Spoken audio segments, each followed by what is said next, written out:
Hey guys, tonight we're wandering into the peculiar world of Victorian childhood, where raising a child meant a tangle of odd rules, iron discipline, and the occasional genuinely alarming remedy.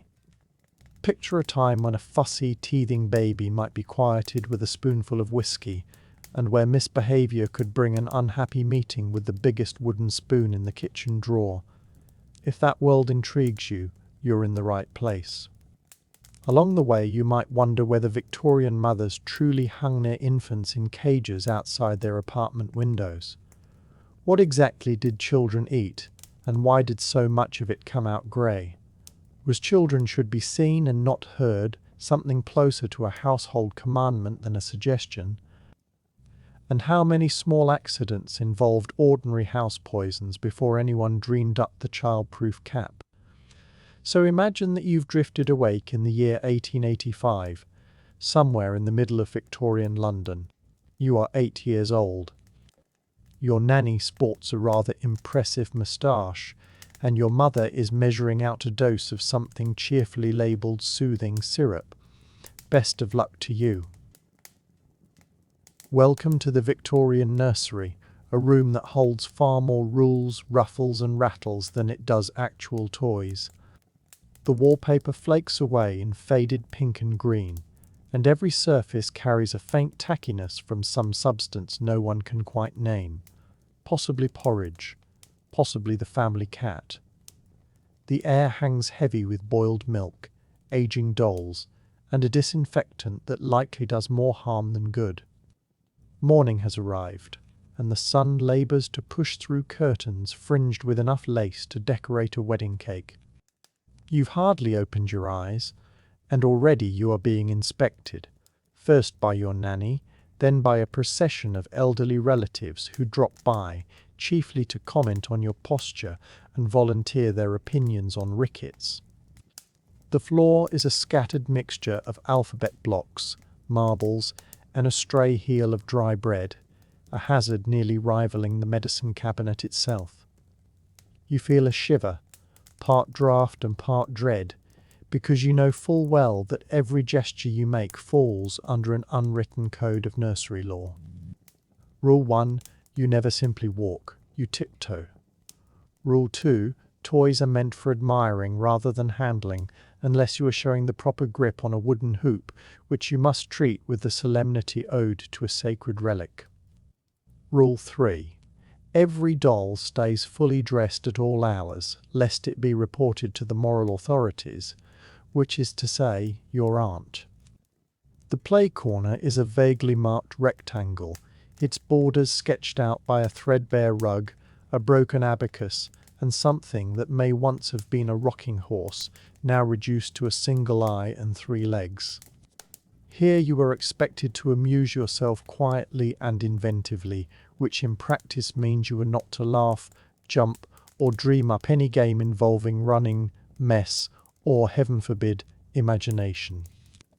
At any moment, a grown-up may materialize in the doorway to remind you that idle hands are the devil's workshop.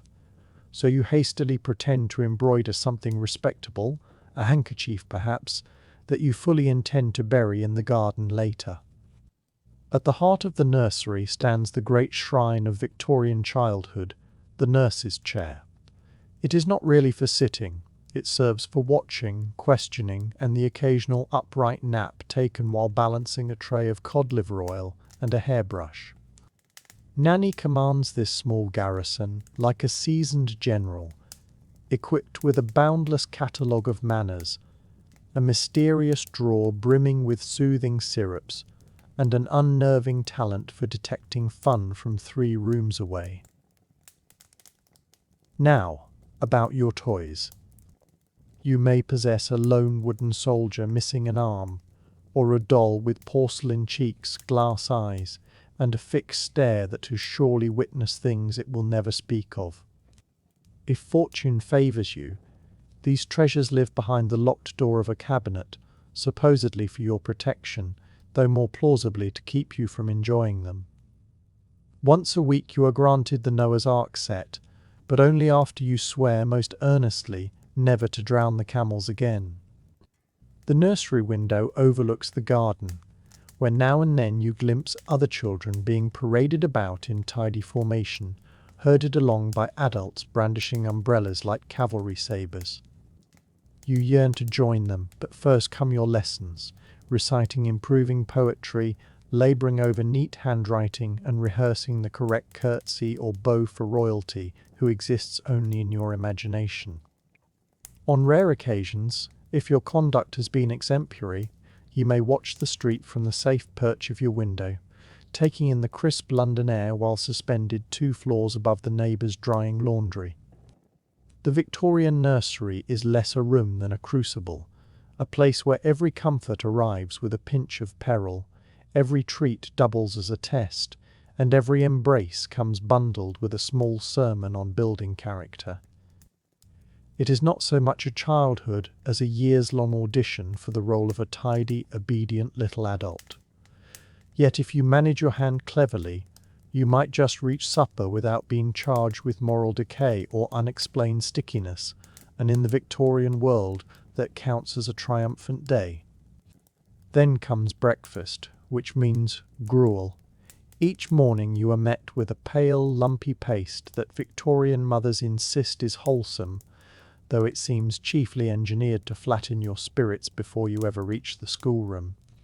Sugar is a rarity, flavour is practically outlawed, and on a truly blessed day you might discover a stray raisin, provided it isn't a dead fly. The table is laid with the precision of a drill sergeant. Thick curtains bar the daylight, since it simply won't do for a single ray to spotlight the culinary tragedy in your bowl. You shuffle to your place, hands scrubbed pink by yesterday's bracing cold water wash, and gaze down at the mixture. It gazes right back, thick and sullen. If hope had a texture, Victorian gruel would be its precise opposite. Across the table your siblings sit in silence, each quietly bargaining with the porridge. There is no small talk. Victorian breakfast isn't for bonding, it's for building endurance. Conversation is allowed only in Latin or when correcting someone's table manners. The hush is broken now and then by the distant thunk of your father folding his newspaper or the resigned sigh of the family dog who long ago abandoned any hope of scraps. You take a first bite. It tastes of wet cardboard and Monday mornings. The gruel runs slightly grey, occasionally lumpy, and sometimes disconcertingly see-through. Ask what's in it, and the answer is forever goodness, which you soon learn is code for whatever remained in the pantry. You chew dutifully, your teeth squeaking over the odd grain of sand left behind by yesterday's bread, which also served as building material for the extension your uncle keeps promising to finish. Butter? Jam? Anything bordering on delight? Don't even ask. Butter is reserved for guests. Jam sits locked in a cupboard, released by the teaspoon only if you survive scarlet fever. Sugar, unless you happen to be an aristocrat, is more or less a storybook ingredient, whispered about and glimpsed only at Christmas, drifting atop some far-off pudding like a mirage. On special days, birthdays, Queen Victoria's Jubilee, or that singular occasion when the Coleman smiled at your mother, there might be an extra scoop of oats, or the ceremonial dividing of one bruised apple among 5 children. Otherwise, the only real variety lies in the texture. Some mornings it's thin enough to drink, others firm enough to lay bricks with. Either way, down it goes. Victorian parents brim with wisdom about the moral virtues of a Spartan breakfast. It builds character, they announce, passing you a spoon that doubles as a disciplinary instrument. It cleanses the humours. Never mind that your humours mostly cry out for cinnamon and a splash of milk. The adults read aloud, grim warnings about the perils of French toast and other fancy fare, as though a rogue croissant might slip in and corrupt the young. Now and then you spot advertisements in the penny papers for breakfast powders, promising robust health, glowing skin, and relief from lingering vapours. You plead for a tin, but your mother stands unmoved, reminding you that the family's secret to long life is simple, fair, daily discomfort. You begin to suspect your ancestors lasted this long out of sheer stubbornness. Once the ordeal is behind you, off you go to school or the nursery, fortified only in the sense that your hopes for the rest of the day can sink no lower. If you manage to filch a crust of last night's bread or a stolen nub of cheese from the pantry, you are living in high style. Just don't let your nanny catch you, or you'll learn a lecture on gluttony and the wickedness of snacking between meals. By the time breakfast concludes, you are clean, disciplined, faintly underfed, and braced for a day of memorizing improving tales and warding off fainting spells before noon. In the Victorian home, breakfast is not the most important meal of the day. It is merely the first obstacle in a long character-building course called childhood, and if you reach lunch, well, that's a separate miracle altogether. Victorian childhood, above all, is about perfecting invisibility. The house rings with the familiar warning that children should be seen and not heard. Your task is to melt into the furniture, dodge every creaking floorboard, and pray that no one aims a direct question at you over dinner. A single ill-timed giggle, and you'll find yourself banished to solitary confinement with none but moral poetry for company.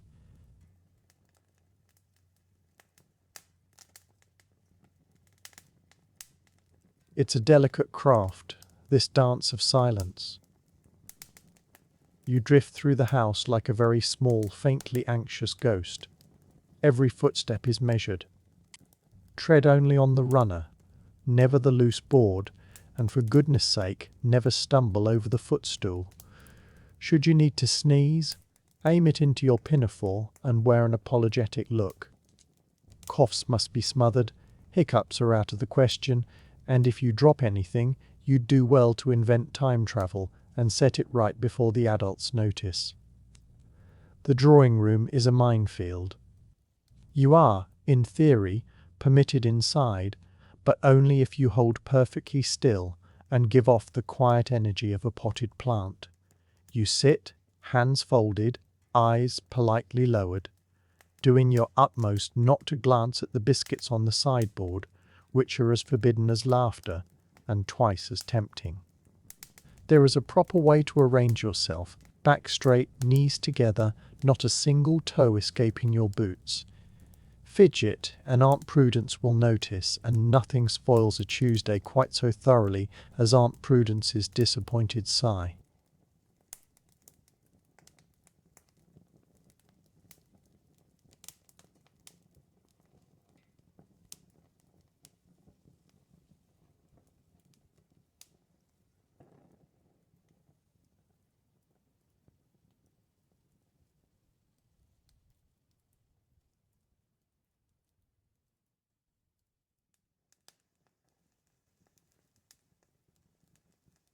The adults discuss the Crimean War, church attendance, or the price of suet, while you must eat in silence, chew with care, and resist the tempting song of the gravy boat. If addressed, your reply should be brief, courteous, and ideally delivered in a complete sentence. Yes, father. No, mother. I'm terribly sorry, grandmamma. I shall never again mention frogs at the table. Should you attempt to joke, it had best allude to Greek mythology, or at least turn on a gentle pun about sherry. Otherwise, silence. Being overlooked is regarded as a privilege. The fewer words you offer, the safer you remain. In time, you master the neutral face, that careful expression which quietly declares, I am content, I am grateful, and I am absolutely not thinking about hiding beneath the piano. You learn to keep your amusement bottled up, to swallow any question about why Cousin Edgar's hair resembles a startled hedgehog, and to smother every impulse to sing, holler, or otherwise let happiness escape. Delight, after all, is something to be saved for the Queen's birthday, and the rare glimpse of a hedgehog nosing about the flower beds. Naturally, a few loopholes exist.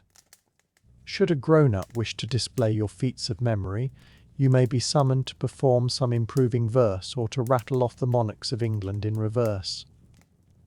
This is less a privilege than an examination. Forget the closing line about the village blacksmith and you'll be marched back to the nursery with additional penmanship to copy and a grave word or two on the merits of holding one's tongue. Consequences for breaking the vow of quiet are prompt and inventive. There's the reflection chair, where you settle in to ponder your failings beneath a picture of a mournful angel. There's solitary reading, which is simply reading, only steered toward volumes bearing titles such as Why Talking Leads to Ruin. And there is the much-feared no supper, which sends you upstairs with an empty stomach to meditate on the fine acoustics of your own regret. Yet the most thoroughly Victorian penalty of all may be the lecture. A grown-up, usually your father, though occasionally a neighbour merely passing through, will expound at extraordinary length on how silence forges character, how boisterous children finish their days in debtor's prison, and how voicing an opinion is perilously French. You will nod along, offer your apologies, and vow to school your voice down to a hush for the coming week. As the candle gutters and the clock marks 8, you creep up the stairs, easing past the groaning boards, into the shelter of the nursery. Here at last the breath can loosen. A small joke may be murmured to your teddy bear, and you can quietly mark one more day cleared without the misfortune of being overheard. In Victorian England, going unnoticed isn't merely a knack. It is the one dependable means of getting through. The nanny is the genuine sovereign of the nursery, a flinty-eyed woman in stiff black who can quell a tantrum with nothing more than a look. She is partly a confidant, partly a sergeant on the parade ground, and quite possibly partly a crow. The medicine cabinet under her charge holds enough laudanum and soothing tonics to fell a large animal, and she applies them without hesitation. From the instant your eyes open, you belong to her clock. A lazy morning simply does not exist while she holds command. She rises ahead of the rooster, hair fastened tight, apron pressed keen enough to carve bread, keys chiming at her waist like little alarms. The very first thing you hear is her determined tread over the floorboards, a noise that plants dread equally in children and dust bunnies. You may burrow beneath the blankets, but she has learned every ruse, every hideaway, and every lump that no pillow ever made. Resistance is not simply pointless, it is firmly frowned upon. Hers is the sort of gaze that could set milk solid from 20 paces off. She never lifts her voice, having no need to. Should you so much as sniff in a manner she judges unhelpful, she settles those dark, owlish eyes on you, and before long you're owning up to misdeeds you've not yet committed. The tales told of her have become legend. She is said to have parted 2 brawling twins with a single frown, and it's whispered she once obliged the neighbour's dog to apologise for barking through nap time. The nursery runs on an unbending timetable, and she upholds it with the care of a field marshal. Breakfast at 7, lessons at 8, a bracing walk at 9, whether the sky brings rain, sunshine or falling stars, then home again for penmanship, recitations and improving play. Every task is meant to knit moral fibre, which apparently can be spun from cold porridge and prayers said over and over. Find yourself with a free moment and don't rejoice, for she'll press a dust rag into your hand and instruct you on the blessings of cheerful labour. Then there is the medicine cabinet, a Victorian Pandora's box brimming with bottles, powders and unnameable tonics labelled soothing elixir, cordial of calm, and essence of nettle and briskness. A toothache means laudanum, sleeplessness means soothing syrup, and a cough earns some dark and secretive draught that tastes of despair and worn-out shoes. The after effects run from heavy drowsiness to a fleeting, thrilling peak at the hereafter. You soon learn to counterfeit sturdy health rather than chance. Another spoonful. For all her sternness, there are moments when the nanny nearly seems ordinary.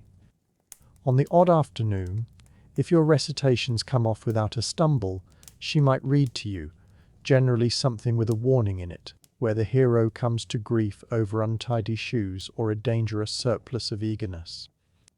Now and then, if the breeze sits right and the house stays calm, she'll allow the special toys, a bruised set of building blocks or a puzzle short of half its pieces.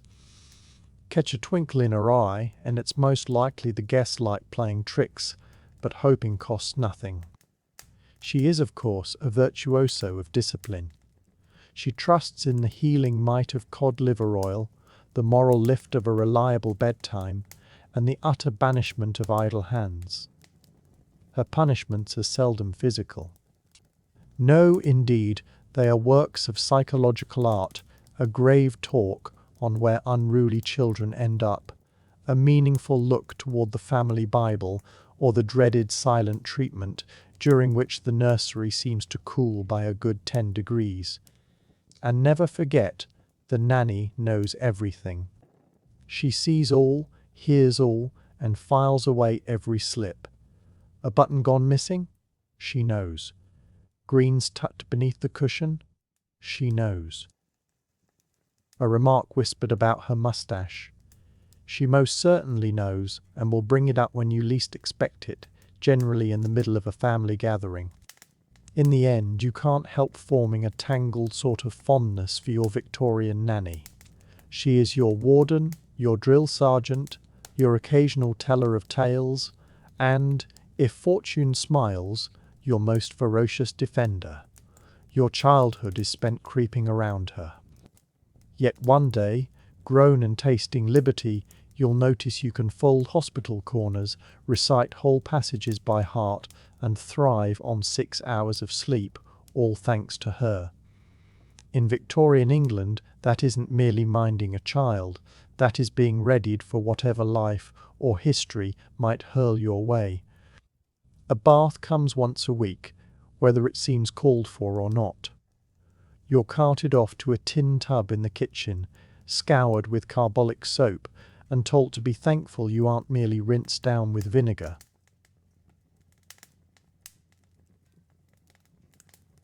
Cold water builds character, and so do the puzzling rashes that surface afterward. Bath night arrives wrapped in the solemn air usually kept for minor surgery. The house fills with the rattle of kettles, the hiss of water striking metal, and the faint sound of someone battling to coax a flame from one slightly damp match. You're called to the kitchen, where the tub waits like a shining threat, giving off an aura of cold and steely intention. Your brothers and sisters trade wary glances, each praying not to go first and freezing, nor last and, well, into the murk. If luck favours you, you go first for the hottest, cleanest water. If it doesn't, you're lowered into what amounts to a family broth, cloudy and faintly grey, with the occasional floater that may once have been a button, or more probably, a crumb from last Sunday's suet pudding. Victorian thrift means the whole household shares a single tubful. Conservation is the rule of the day, and also a splendid reason you still carry a hint of turnip about you come Thursday. The nanny or your mother oversees it all, sleeves turned back, soap at hand. Carbolic soap, that jewel of modern chemistry, is offered as a treat, but feels more like sandpaper steeped in pine needles, leaving you red, raw, and only doubtfully clean. The rinse comes from a jug of tepid water, tipped out slowly as though it might vanish if spent too freely. Washing the hair is saved for grand occasions, coronations, an outbreak of lice, or the rare royal call. Otherwise, your scalp is brushed hard to rouse the roots, which in truth means spreading the itch about evenly. Complain, and you're treated to the saga of Great Aunt Bessie, who bathed but once a year and reached 93, quite possibly out of pure obstinacy. You're also reminded that before the marvel of modern soap, folk scrubbed with vinegar, with sand, or with nothing whatever. So a weekly soak in genuine water is the pinnacle of luxury, and grumbling is plainly ungrateful. The towels are thin, rough, and forever a touch damp, no matter how long they've hung by the stove. You're rubbed down smartly, left rosy and shivering, then wrapped in a fresh nightshirt, fresh by Victorian reckoning, meaning it's known only 3 prior owners and hasn't yet grown a mind of its own. Long hair is plaited tight, both for tidiness and as a rough and ready guard against wandering vermin. No bath is finished without a ceremonial hunt for rashes, scratches, and questionable marks. Any spots meet ointments from the family chest, mysterious pastes smelling faintly of tar and going by names like Dr. Clabber's Universal Salve. Cuts are dabbed with iodine or, for extra theatre, with neat gin. Then it's off to bed, skin tingling, paws smarting, hair carrying the scent of whatever blooms were cheapest at the market that week. Naturally, the bath is no guarantee of cleanliness. By morning you've already turned up a mud puddle or an unexplained stain, though nobody seems troubled. The reigning belief holds that a thin coat of grime wards off illness, and anyone caught scrubbing outside of bath night is eyed with deep mistrust. Likely French, probably eccentric. There are compensations, mind you. A weekly bath is a rare opening to overhear grown-up gossip, to listen to the creak and moan of the old pipes, and to fashion little boats from crusts of bread, promptly forbidden. You come out of the trial cleaner than before, faintly rattled, but carrying one more badge of Victorian childhood, survival. Should you ever feel moved to grumble about a morning shower or a slightly cool washroom, keep this in mind.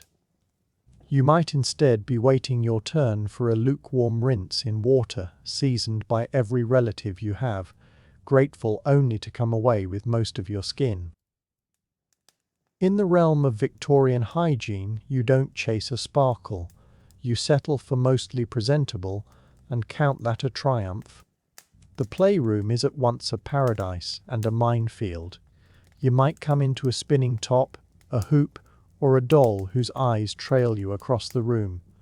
Most toys are wooden, breakable, and thoroughly unsafe, built to steel you for life's hard knocks or, more likely, for tetanus.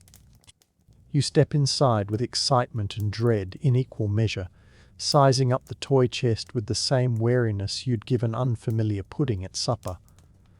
Victorian playthings are wonders of both craftsmanship and menace. The jack-in-the-box is cranked with quaking hands, since you know perfectly well that what springs out is no jolly clown, but the raw material of lifelong trust issues. The rocking horse, its paint peeling and one ear gone, broods in the corner, daring you to climb aboard and hazard a splinter in regions best left unnamed. Toys of this age are engineered on a principle you might sum up as build character, may cause minor injury. Wooden blocks serve as both architecture and impromptu artillery in the wars between siblings. Marbles are lovely, glossy, and the leading reason nearly everyone past the age of 6 sports a chipped tooth or a doubtful limp. Dolls' houses are elaborate miniature mansions, complete with tiny furnishings and even tinier perils, such as pins posing as fire pokers. Should you be fortunate enough to own a mechanical toy, don't grow fond of it. The gears will seize by tea time, and mending them calls for the touch of a Swiss watchmaker or, failing that, a child with no concern whatever for personal safety. And then there are the dolls. Victorian dolls are not cute. They are Gothic masterpieces, all porcelain faces and glass eyes, wearing an expression that seems to murmur, "I know your secrets." A few are fitted with genuine human hair, which somehow deepens the mystery rather than solving it. Doze off with one perched too near the pillow, and there is every chance of waking up certain that some restless spirit has taken offence. The rules of the playroom are never written down, yet they are enforced without mercy. Play is permitted, but mess is not, or at least not the sort anyone can see. Games are meant to be educational, or to do a passable impression of it. Blind man's bluff earns a frown for stirring up chaos, while a spell of quiet needlework earns a gold star.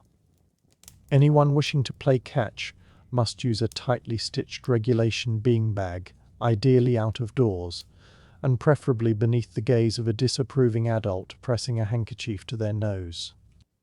Off in one corner sit iron hoops for rolling, a pastime that sounds harmless right up until it turns into a chase after a metal ring down a hallway lined with irreplaceable vases and siblings who treat every sport as full contact. Board games are on hand too, though most come with rules longer than the Magna Carta, and a perpetual risk of being charged with cheating, a misdeed regarded as roughly equal to treason. And still, for all these perils, the playroom offers a refuge from the endless moralizing of the grown-up world. Here, one can direct sweeping campaigns between rows of tin soldiers, or arrange a modest tea party for a patient teddy bear and a doll now down to a single limb.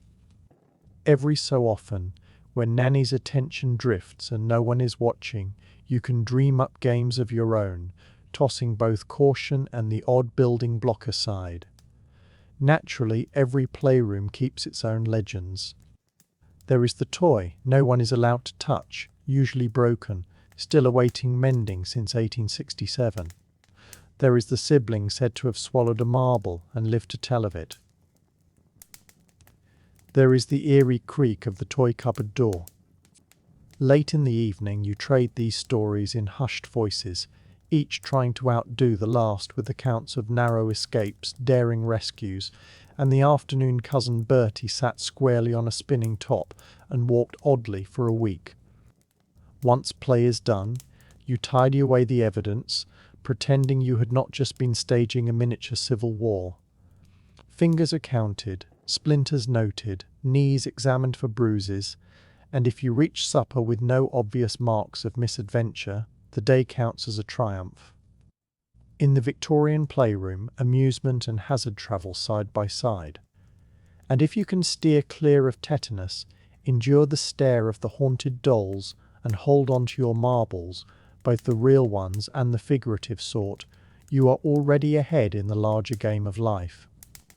In a remarkable feat of Victorian reasoning, city parents now and then dangle their infants in wire cages just outside the window, all in the name of fresh air.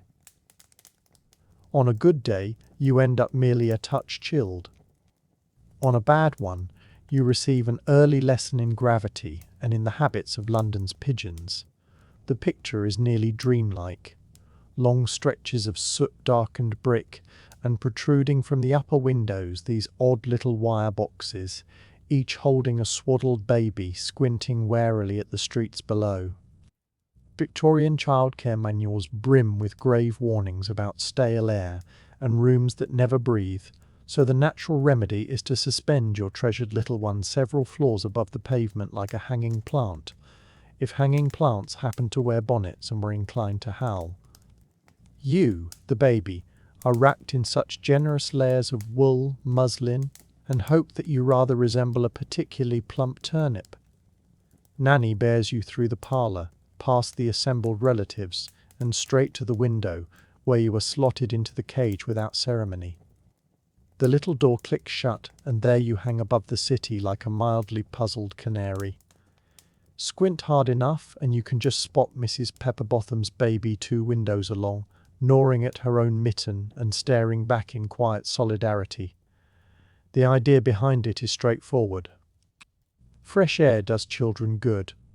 The trouble is that Victorian fresh air owes less to crisp mountain breezes and more to industrial fog seasoned with a whiff of manure.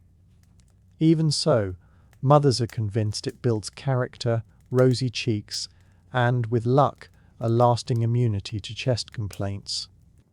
On occasion, the local doctor ambles past, nods with approval at the ranks of airborne infants, and quietly resolves to stop more cough syrup before winter. Weather barely enters the calculation. Should it rain, the cage is covered over with an oilcloth.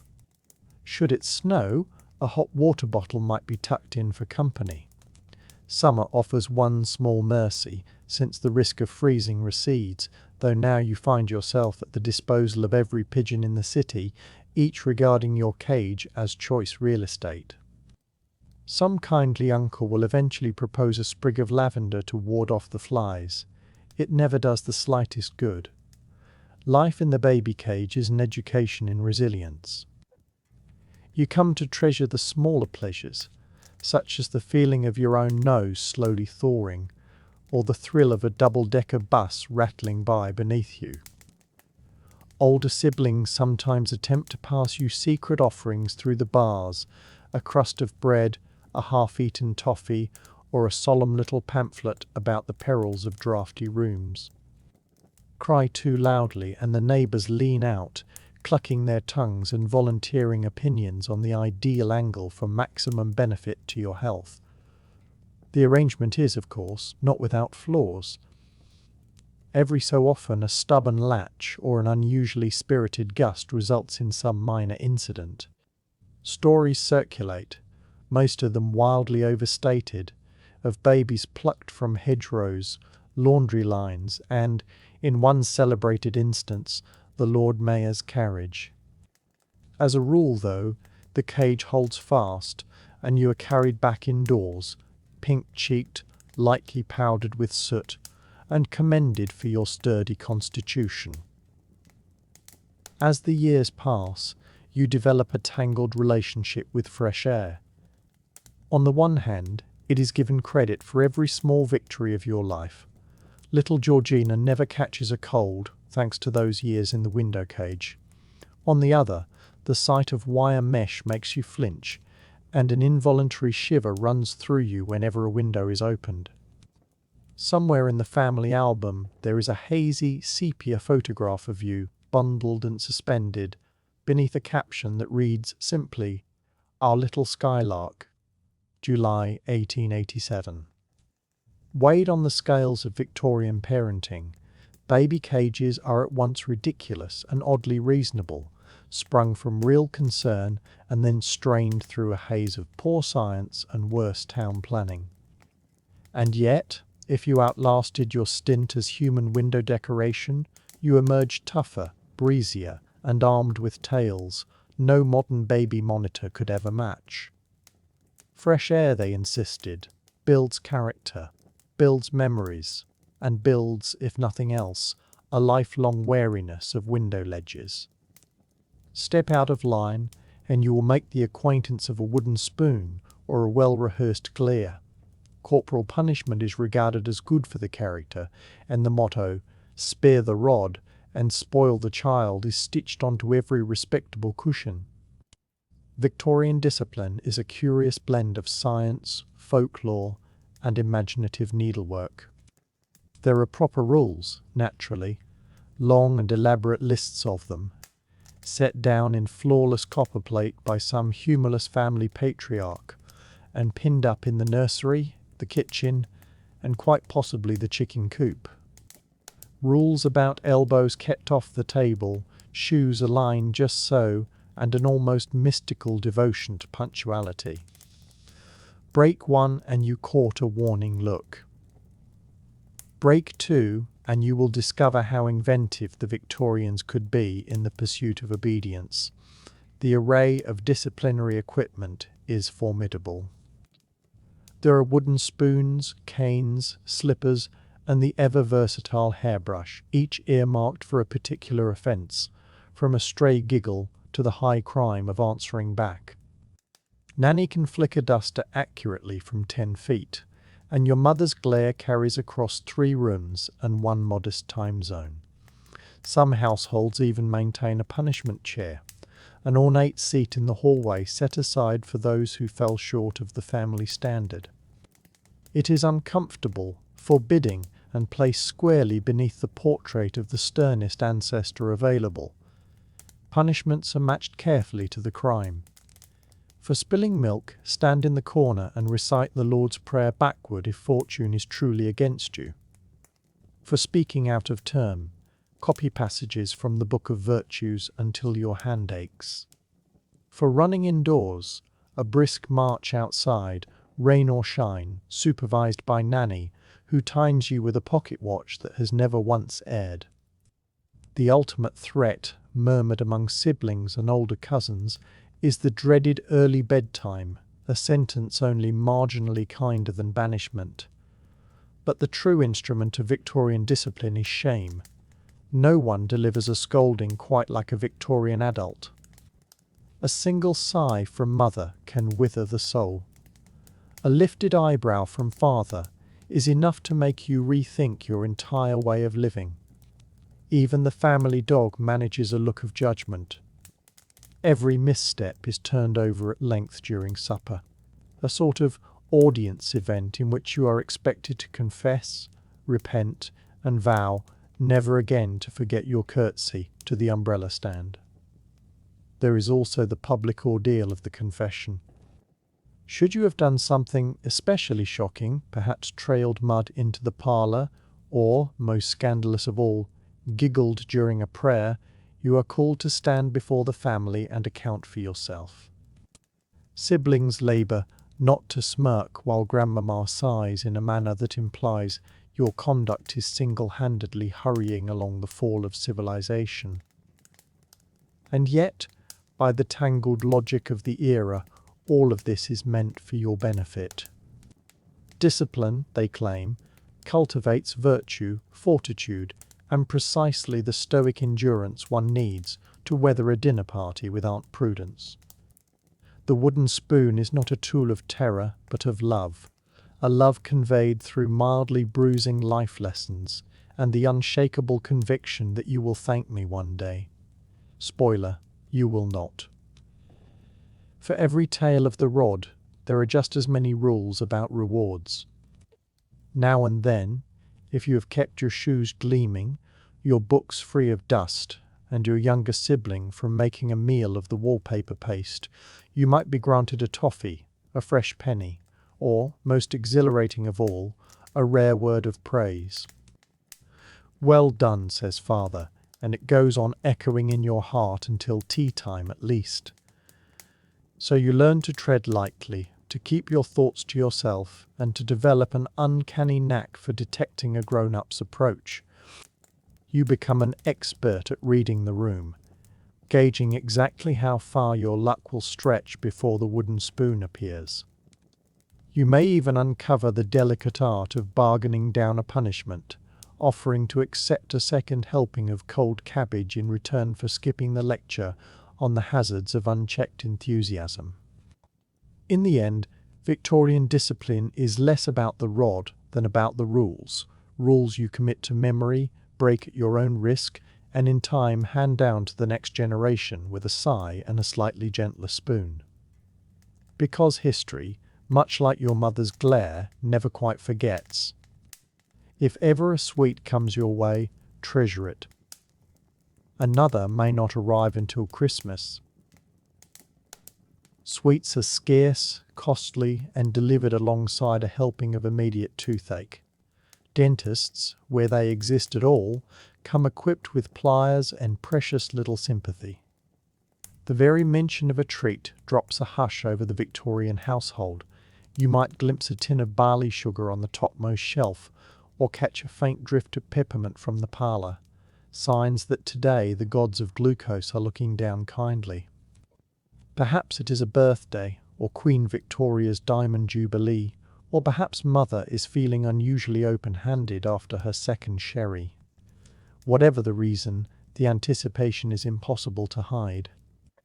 You gather with your siblings in the drawing room, hearts thudding, eyes wide, each one hoping for a single jewel-like sweet. Victorian confections are objects of wonder and faint dread alike. Hard candies, generally wrapped by hand and offered in alarming shades, sit on display in glass jars like priceless relics. Turkish delight, for those of comfortable means, comes buried under enough powdered sugar to set off a bout of sneezing. Down at the local bakery there are sticky buns and trifle tarts, and for the truly reckless spender, candied violets. Yet the prize above all others is chocolate, which in these years is less a confection than a small trial. A rough, waxy little slab that might charitably be called nearly edible. Coming into possession of sweets is a household ceremony. Mother distributes barley sugar drops with all the gravity of a sacred rite. Each child is given precisely one to be enjoyed slowly. Biting is forbidden. Sucking a sweet is a slow and thoughtful art, best carried out while reading Pilgrim's Progress, or attending to a warning story about a boy who once ate two at once and burst into flames, or was sent to bed without supper, which amounts to roughly the same fate. The pleasure, naturally, does not last. Victorian sweets are as celebrated for what they do to teeth as for how they taste. Before the last one is gone, a familiar twinge announces itself in the back of the mouth, a signal that the family dentist, who also serves as barber, animal doctor, and on Sundays a hypnotist, will shortly be needed. Dentistry in these days leans far more towards showmanship than medicine. Mention a sawtooth, and you are handed a clove and instructed to bite until the ache grows bored and wanders off. Lingering misery earns a trip to Mr. Blackwell, whose equipment amounts to some rusty pliers, a bottle of gin, and a bottomless supply of good cheer. Should you emerge from the whole business with your sweet tooth still in place, you go on to master the rigid manners that govern treats. Never eat where guests can see. Never chew with any noise. Never, under any circumstance, swap sweets for marbles, frogs, or the neighbour's cat. Sharing is praised in principle, though in daily life every child cultivates a set of clever hiding places. Hollowed books, worn shoeboxes, or the legendary emergency reserve sewn into the lining of one's Sunday best. For those with less, a treat might be a slice of dry fruit cake, or when the household is stretched thin, a spoonful of molasses scraped from a jar nearly gone. Tales circulate of children who tasted sugar cubes at some point other than Christmas, but such stories are generally waved off as nonsense or the result of too much reading. The nearest thing to steady sweetness is bread and jam, brought out on the odd sunny afternoon, and only when no one happens to be looking. Now and again the town puts on a fair, and children are set loose among stalls heaped with gingerbread men, sticky toffee apples, and boiled sweets in shades that nature never intended. Here every ounce of restraint is abandoned. You stuff yourself within the hour, then pass the evening in remorse, holding your middle and pondering the wisdom of moderation. When all is said and done, sweets are more than mere food. They are brief flashes of delight, the raw material of childhood legend, and the first chapter in a lifelong wariness of anyone gripping dental instruments. Victorian treats may be scarce, but their memory, much like the dentist's bill, hangs about for years. Then it is off to school, where you will drill your times tables, recite Latin, and labour at penmanship until your fingers seize up. The rooms are draughty, the teachers unbending, and a failure at spelling means an afternoon spent copying moral lessons by candlelight over the lunch hour. Victorian schooling is less an education than a test of stamina. The day opens with the piercing clang of a bell, quite possibly swung by a headmistress with worrying enthusiasm for the task. You shuffle in through the iron gates, shoes buffed, hair parted with the accuracy of a ruler, every thread of your uniform starched into obedience. The classroom itself stands as a shrine to bare discomfort. Ranks of splintery desks, ink pots that spill with dependable regularity, and blackboards still hazed with chalk dust from earlier sufferers. You locate your assigned place, for there is no choosing your own seat, not unless you care for a stern sermon on the wickedness of personal preference. Each desk offers a slate, a stub of chalk, and about an inch of room to write. A chill creeps along the floorboards and curls your toes inside your boots. Come winter, your breath hangs in the air as you chant your multiplication, and come summer you perspire in silence, taking care not to blur your carefully tidy handwriting. The lessons are wide-ranging, if seldom stirring. You are expected to rattle off your times tables in reverse, deliver long stretches of moral verse, work while you work and play while you play, and pass sentences until the very idea of language starts to feel doubtful. Latin is delivered with a sort of weary dread, since nothing prepares you for life, quite like a language no one has spoken in centuries. Geography means committing to memory the names of countries you will never set foot in, while history amounts largely to a roll call of kings, battles, and reasons. The French cannot be trusted. The teachers, for their part, act less as tutors and more as umpires in the ongoing match between order and revolt.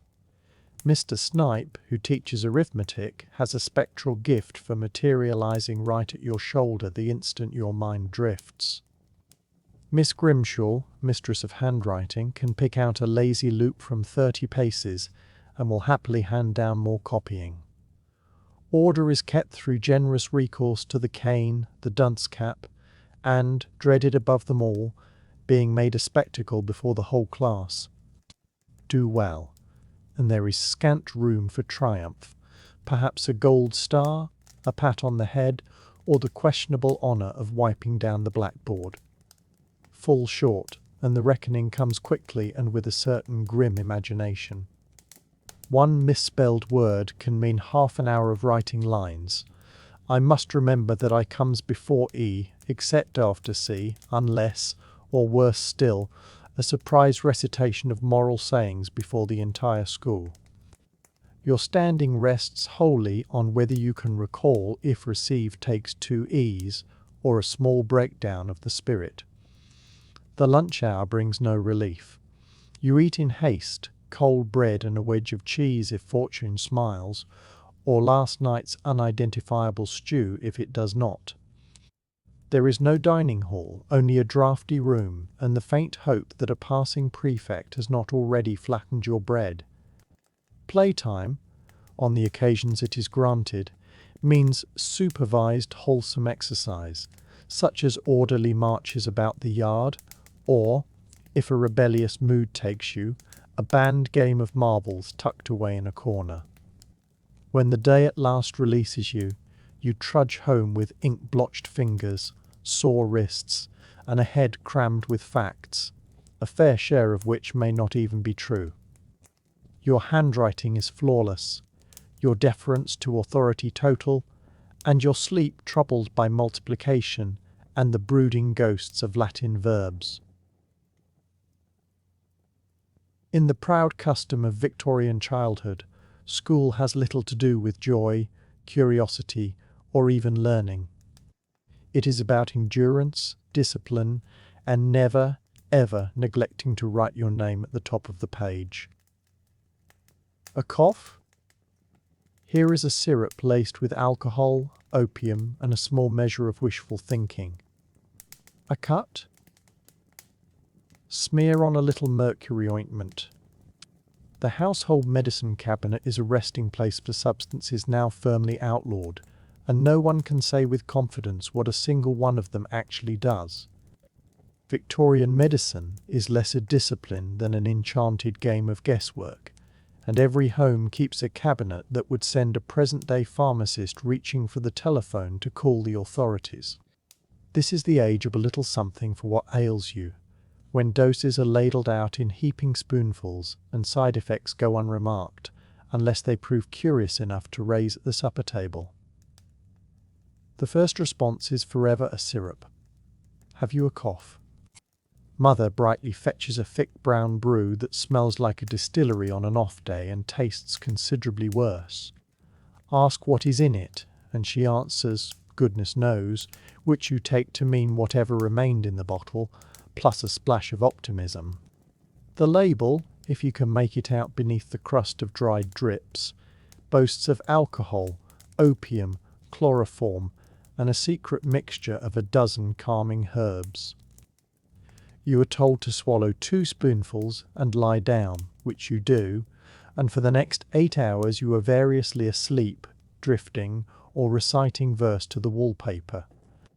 For small nicks and grazes, out comes the mercury ointment, applied freely by someone who still believes. Antiseptic simply means it stings a good deal. For deeper wounds, there is carbolic acid, then a coat of something billed as healing paste, whose main components appear to be lard and Victorian hopefulness. For bruises, the usual answer is a rub of goose fat, or perhaps butter, on the reasoning that the cure for pain is to make yourself that much tastier. Then comes the medicine for the nerves. Children, of course, are not meant to possess nerves at all, but display any anxiousness or a habit of flinching at thunder, and you will be dosed with Mrs. Winslow's soothing syrup, warranted to quiet children, horses, and quite possibly lesser ghosts. If you have too much energy, the remedy is cooling powders, which claim to settle the humours, but chiefly deliver a long nap and a faint rash. Colds and fevers draw a bewildering assortment of remedies. Hot mustard plasters are pressed to your chest with the gravity of a knight being blessed, then left in place until you either mend or sprout some fresh and equally puzzling rash. Garlic necklaces are looped about your throat to coax the sickness out, and if that fails, the family doctor is called for.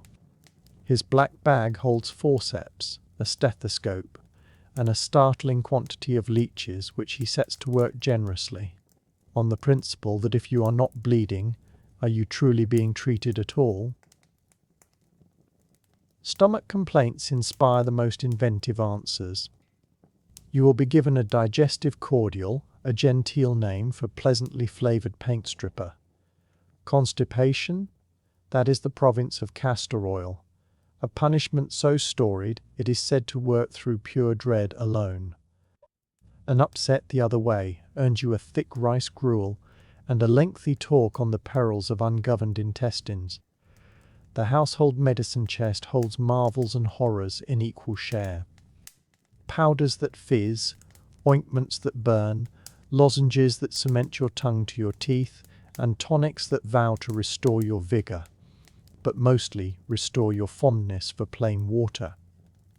On rare and blessed occasions, you are handed a cup of hot milk and told to sleep it off. This succeeds not because it heals a thing, but because you are at last left in peace. In the Victorian age, illness is at once a drama and a communal pastime. Everyone crowds in to offer counsel, quarrel over favoured cures, and recall the time cousin Algernon was mended of his limp by 3 drops of turpentine and a firm word or two. Whether you actually recover is somewhat beside the point.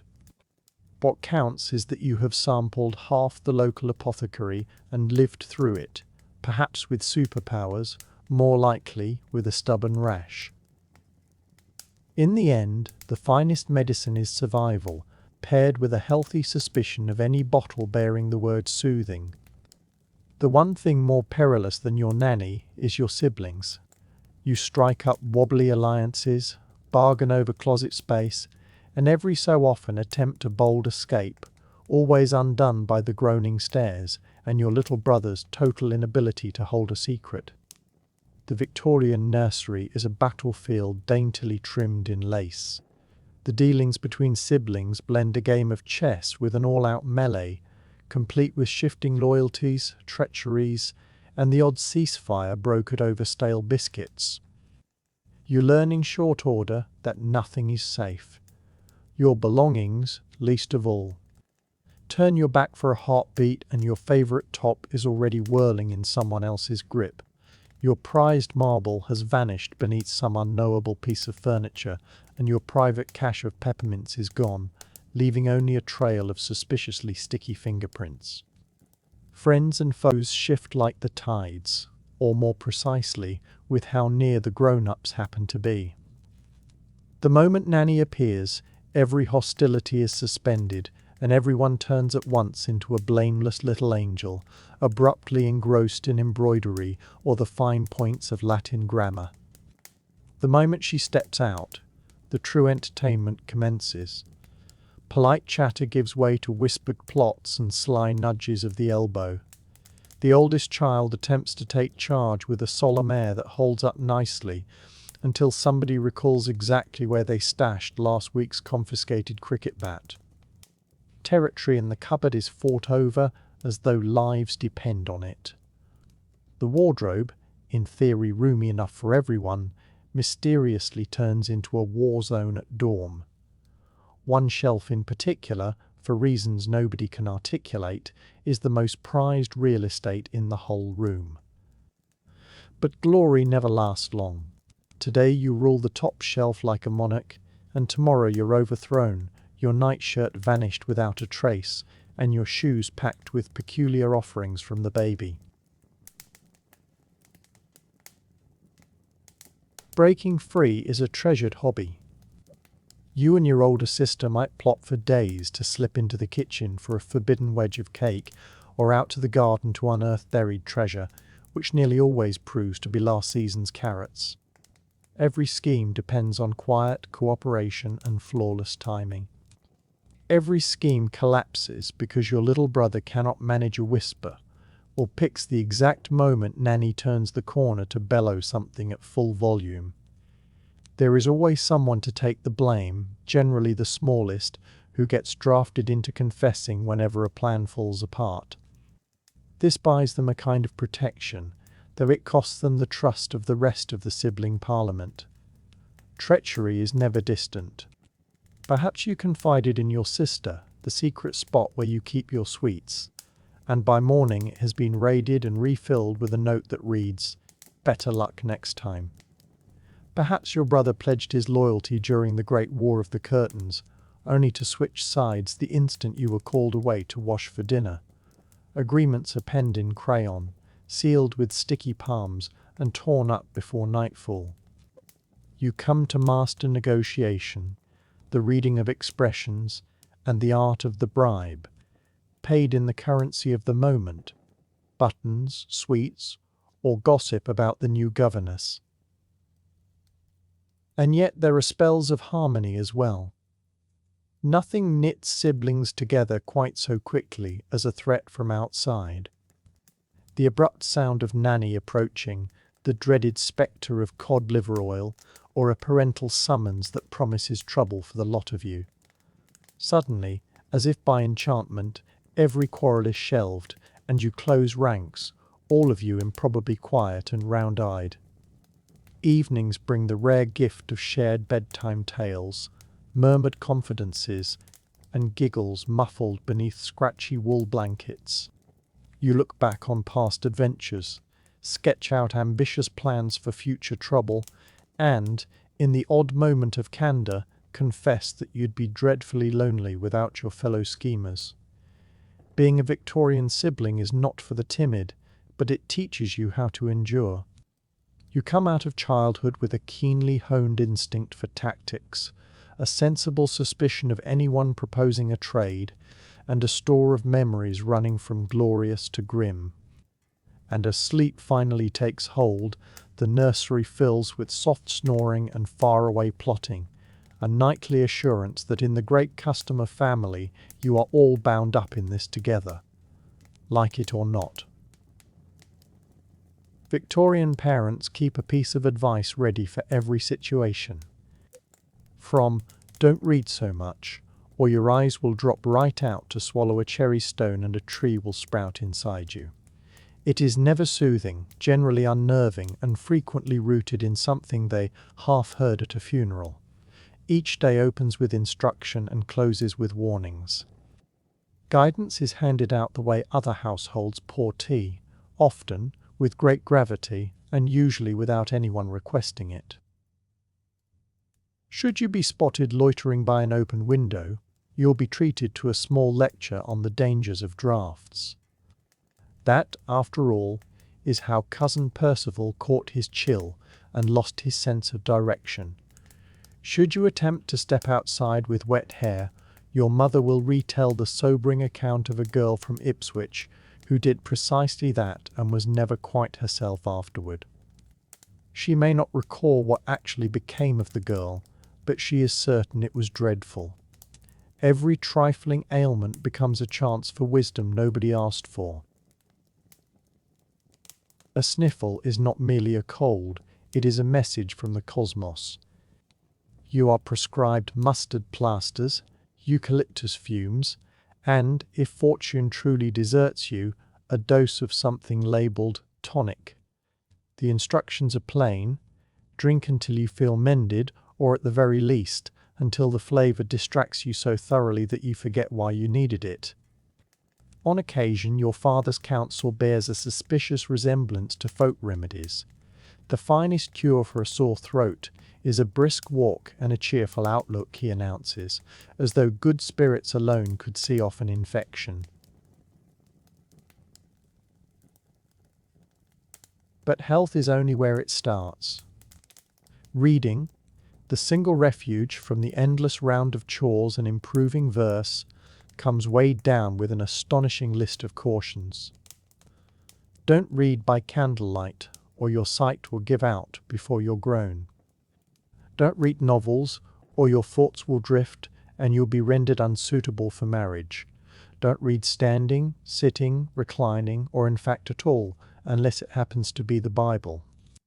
Every so often you're permitted to read, but only on the condition that you promise not to grow too thrilled by the story. The choicest specimens arrive at the dinner table, where your parents pronounce on all manner of subjects, from climbing the social ladder to the merits of dietary fibre. Never put your faith in a man who has two first names. Cross your eyes, and they'll be stuck like that for good. Always keep about you a handkerchief, a shilling, and an alibi. Your mother is particularly devoted to botanical warnings. Fruit stones, apple pips, and the occasional grape all possess, to her mind, the power to sprout an unexpected garden inside you. You inspect your stomach in the mirror purely as a precaution. Victorian advice is seldom useful and never comforting. You're informed that picking at scabs will lower you in the eyes of the local clergy, that laughing too heartily will alarm the neighbours, and that asking questions is the sort of thing the French get up to. Voice any doubt, and you'll be charged with modern thinking, an affliction nearly as perilous as feeble ankles or being left-handed. Now and then you're struck with counsel that verges on the poetic. Remember, life is a journey. Keep your shoes spotless and your conscience spotless still, or the cryptic, trust the postman, but never the post. There are warnings concerning muddy puddles, walks taken alone, and speaking to any mustached stranger after dark. For all this torrent of advice, you almost never get the practical sort, like how to slip past nanny's notice or what to do about ink spilled on your Sunday best. Instead, you grow expert at the courteous nod and the absent-minded "Yes, father," while quietly mapping out your next small rebellion. Still, in their own fretful fashion, your parents mean well.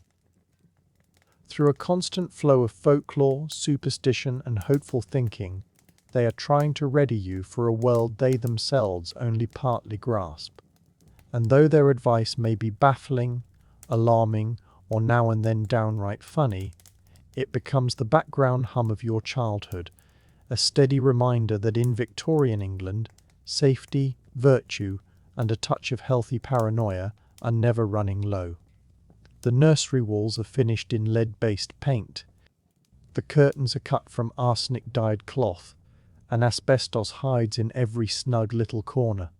That anyone reaches adulthood at all is something of a marvel. but at least you're shielded from drafts, and now and then from consciousness. Victorian interior decoration might best be summed up as lethal elegance. Everything poses a possible threat to your health, yet at least it all coordinates so tastefully. You wake each morning in a room brightly done up in gentle tones of pistachio, rose, and a shade called Victorian green, which, as it happens, is a polite way of saying it holds enough arsenic to floor a small horse. It looks charming in the morning light, rather less so once the wallpaper begins to peel, and you catch yourself wondering whether that odd headache truly comes from reading by candlelight. The carpet, plush and richly patterned, conceals not only the stains from last year's Christmas pudding, but a generous dose of mercury, worked in for the deep colours and the extra softness underfoot. The curtains stir in the breeze, their rich greens and blues owed to chemical dyes, with names like Paris green and Shields green, both renowned for producing skin rashes and the occasional swoon.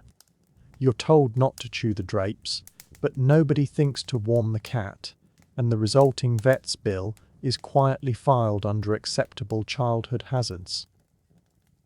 Your playthings are no safer. The dollhouse furniture wears splendid lead-based colours that gradually flake onto sticky fingers.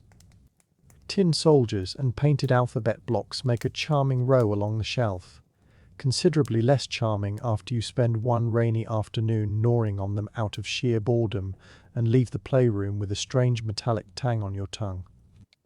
Even the humble teething ring is fashioned from bone, ivory, or occasionally a convenient scrap of whalebone dipped in whatever paint was going spare in the front hall.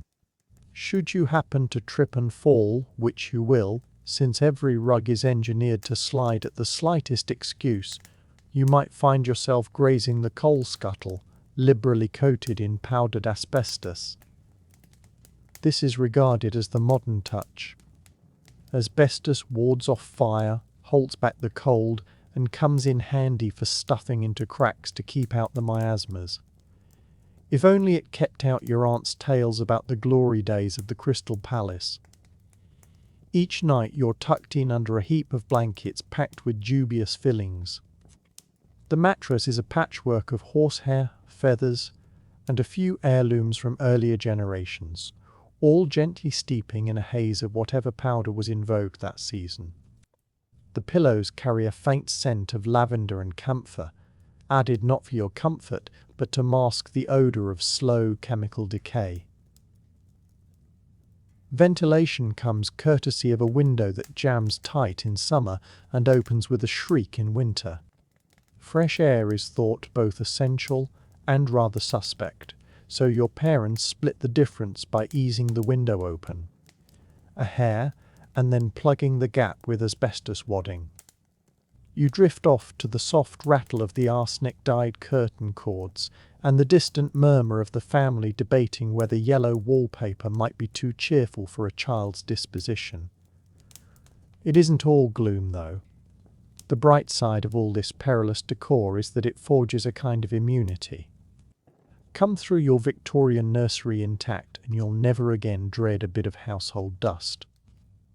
Family law holds that your uncle once licked the wallpaper and lived to tell of it, though he's never been altogether right since. The cat, for its part, flatly refuses to set foot in the nursery and instead sprawls suspiciously out in the corridor. All the same, you can't help a swell of pride as you survey your pastel death trap.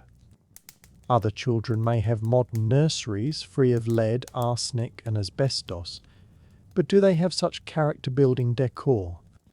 In the Victorian home, you aren't merely living alongside history, you're breathing it in, nibbling at it, and sometimes, if luck deserts you, waking to find it on your pillow. In the end, it's all part of growing up robust, which is Victorian for miraculously still drawing breath. Your parents read one article in Punch magazine, and all at once you're eating nothing but tapioca for a solid week. The Victorian age adores a diet craze, particularly one built around boiled cabbage, toast water, or a medical blessing from someone sporting mutton chops. No meal is spared the shifting winds of culinary fashion. One morning, breakfast is hearty porridge. The next, it's slippery elm gruel, recommended by a doctor whose sole credential is a bushy set of whiskers and a suspicious set of letters after his name. Lunch might shrink to invalid jelly, or the still more sinister beef tea, a dish that sounds promising but amounts to a cup of warm meaty water and the faint aftertaste of regret. At the core of every Victorian fad diet sits the conviction that food is less about pleasure than about fortitude. Flavour is deemed frivolous, variety is treated with suspicion, and anything even faintly delicious stands accused of corrupting your moral fibre. No sooner have you learned to love this week's currant buns than the magazines are branding them a menace to both your immortal soul and your stomach lining. The family cook, left to decode each new craze, passes half her hours boiling vegetables into surrender and the other half accounting for why the pudding suddenly carries a whiff of soap. A fresh miracle food waits around every corner. Arrowroot enjoys its moment, said to calm both the gut and the disposition. Loaves baked from patent flour turn up, pledging to be gentler on the insides even as they grow harder to actually swallow. Somebody's uncle keeps insisting that pure beef extract will banish everything from low spirits to aching ankles. Mothers swap recipes for blancmange with all the urgency that modern parents bring to gluten-free snack tips, and you begin to wonder whether half these novelties were dreamed up by folk holding shares in the tapioca business. Physicians lend their names freely. Dr. Worm. Quimby's digestive powders vow to render cabbage a delicacy and to keep the intestines from staging any commotion. Should the doctor appear in his portrait wearing a velvet waistcoat and a severe frown, you can be fairly certain his mixture will land on your table before the week is out. Your mother reads testimonials aloud from the newspaper, one claiming that a fortnight of nothing but cold stewed prunes has left the writer's digestion sharper than ever, and you regard the prune dish with the deepest mistrust. No proper Victorian menu skips its ration of watery imitations. Toast water reigns supreme, stale bread drowned in boiling water, strained and offered lukewarm, with a lucky child receiving a smear of jam to stir round for a little colour. Milk is boiled past all recognition, and even the tea is now and then sharpened with vinegar for the sake of your inner humours. The one you dread most is cabbage water, a fragrant drink that seems invented purely to measure how far a child's obedience will stretch. This hunger for purity reaches into special regimens for the young. Turn out too thin, and it is a week of suet pudding and lard sandwiches. Grow too round, and you are ushered into the raw carrot and barley scheme. A quiet conviction hangs over the house that any pleasure taken in food must signal some error. Sweets and cakes are doled out as sparingly as gold, while the medicinal treats, licorice root or tonic biscuits, are distributed as though they were chocolate, yet carry almost none of the delight. Naturally, no regime survives long. Just as you make your peace with a month of sago pudding, a new fashion sweeps the household, perhaps dry toast and boiled turnips, or a sudden devotion to all things pickled. The fads vanish as swiftly as they arrive, though not before leaving behind vivid memories and a faint twitch whenever anyone utters the words health bread. In time, you become a scholar of polite pretending, able to smile through whatever sits on your plate and to tell apart 17 shades of boiled starch, along with the exact boundary between potted meat and mystery loaf. If Victorian food fashions teach anything, it is resilience, resourcefulness, and the delicate craft of tucking unwanted morsels into the nearest potted plant. And that, any Victorian parent will assure you, builds character.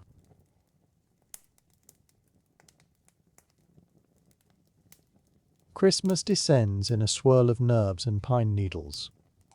You are given a single toy, a chilly orange, and firm instructions against playing too loudly. Everyone is heavy with feeling and a touch queasy from the previous night's roast goose. A Victorian Christmas is less a celebration than a trial of stamina, blending good cheer with unbending ceremony in equal measure. The season opens weeks early with a household campaign upon the drawing room, dusting, polishing, and disputing whether holly or mistletoe is the lesser risk to the cat. The rooms fill with the aroma of dried oranges and cloves, and the faint dread of relatives realizing the plum pudding was never ordered. The Christmas tree, that bristling wonder brought over from Germany and made fashionable by Queen Victoria herself, is raised with parade ground exactness.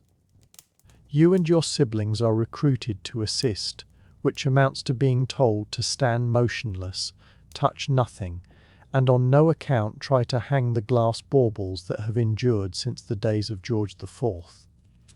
Every ornament carries a tale, always narrated in painful fullness by some senior relation. The candles are clipped with care to the branches, and then watched without pause for the rest of the evening by the whole family and a pail of sand, for fire hazards are a cherished custom.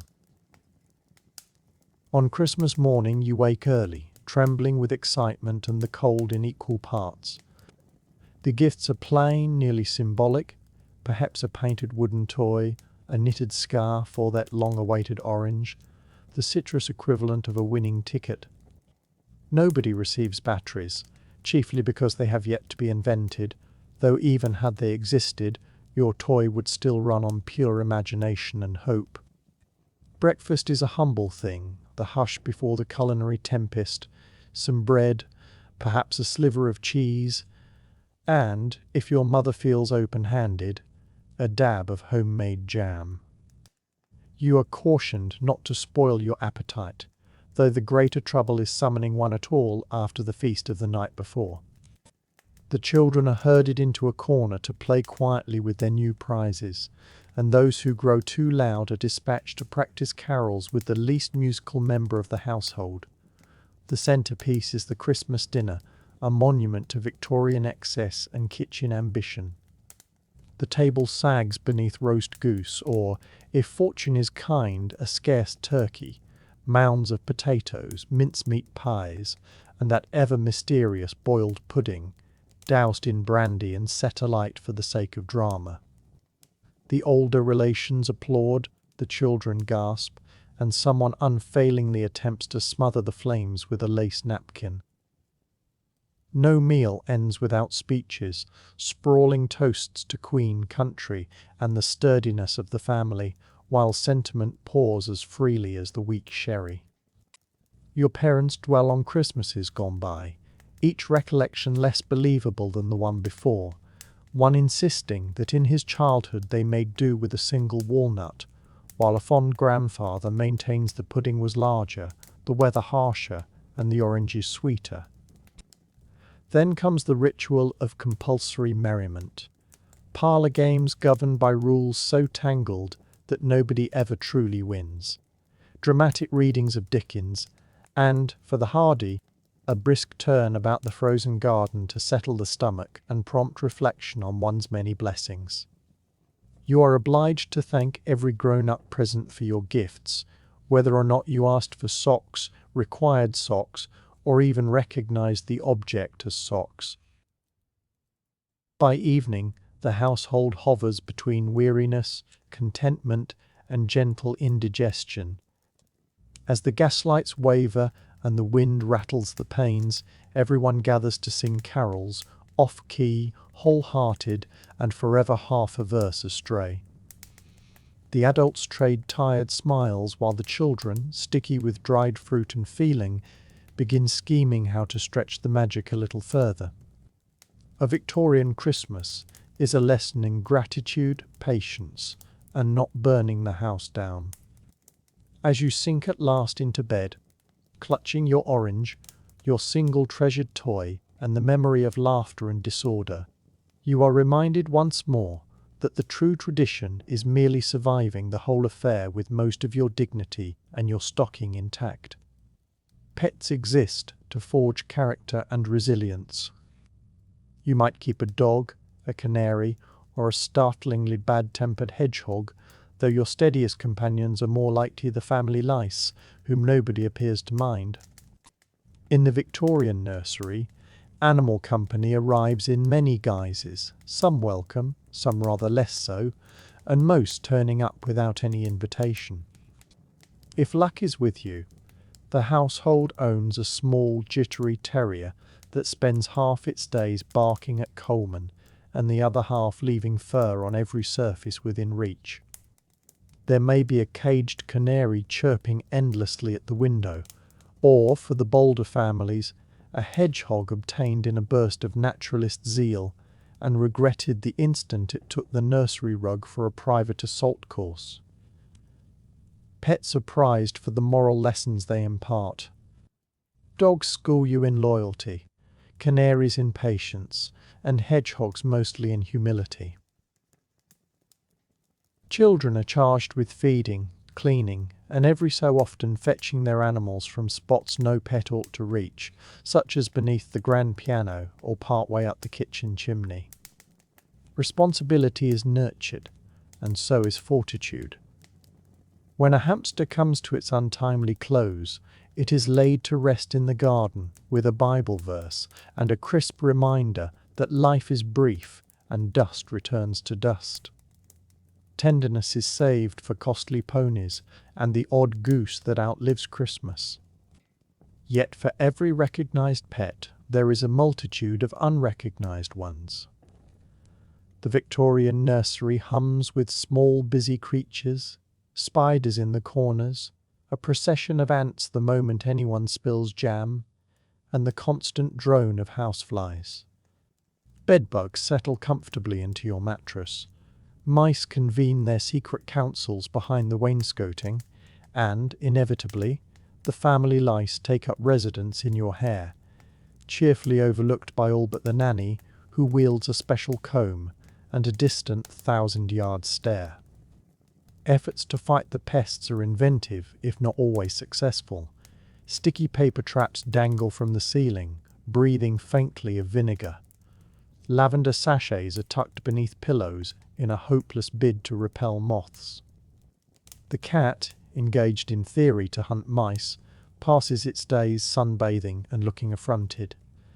When every method fails, your mother prescribes a brisk airing of the room and a little household courage, which is code for pretending you notice nothing stirring. Now and then, pets and pests blur together in curious ways. A sibling might adopt a notably clever mouse, name it, and slip it. Scraps of cheese until it becomes a grudgingly tolerated member of the family. One unforgettable year, your brother sets out to raise tadpoles in the water jug, which leads to an awkward moment at bath time and a fresh household rule concerning amphibians in the nursery. There are animal adventures and animal crises alike. The dog gnaws a priceless heirloom to ruin. The hedgehog absconds and is eventually found curled in a drawer of underclothes. Someone's canary breaks free and settles on the Christmas tree, declining to descend until coaxed with the very last currant bun. Every mishap ripens into a family story, told at dinner and burnished with each retelling until it verges on legend. Tending living things, whether official or otherwise, teaches you ingenuity. You learn to fashion tiny houses from matchboxes, to dig elaborate graves in the garden, and to spot flea bites with the confidence of a small, itchy dermatologist. Lice are combed out methodically on bath night and, if mentioned at all, are treated as a plain fact of life and proof that all are equal before God and insects alike. Through the whole of it, you cultivate an odd mixture of empathy, stoicism, and practicality. You grieve your lost pets with genuine if fleeting sorrow, and you make your peace with the unglamorous side of caring for animals. When you behold a modern pet shop, gleaming and free of odour, you will marvel at a world in which animals serve only as companions and never as intruders. In the end, the creatures that populate your Victorian childhood, whether adored, endured, or merely outlasted, leave their mark. And as sleep draws near, the soothing sounds of a dog sighing, a canary trilling, and a mouse nibbling some forgotten biscuit remind you that in the menagerie of the Victorian nursery, you are at least never alone. Play is closely watched and forever instructive. Well-off children are given rocking horses and geography games. Poorer children make do with sticks and whatever small rodents they can lay hands on. The fun runs in proportion to how many layers you happen to be wearing. In the grand social pageant of the Victorian age, even leisure becomes a performance, and nowhere is this plainer than in the games children play. For those in stately houses, the nursery is amply furnished with elaborate toys, hand-painted rocking horses, intricate doll houses, and geography puzzles with every colony obligingly tinted in pink. These toys are supposed to develop the mind, which in Victorian terms means reminding you of the British Empire whenever the chance arises. You are urged to memorize rivers, mountains, and the precise reason Wales does not quite count as a country, all before the toy chest may be opened. Yet even for the well-off, play is never a wild, carefree business. Nanny lingers by the doorway, poised to descend the moment any unauthorized cheerfulness breaks out. Outdoor games are meant to be dignified, which means croquet, if you happen to be in the country, or a most cautious round of hopscotch if the drawing room is your only option. Shouting, dashing about, and above all laughing too heartily, are all quietly discouraged. Children of loose character make far too much noise, as the family likes to remind itself. For working-class children, games are inventions cobbled together on the spot. The street becomes the playground, and the whole world doubles as a toy box.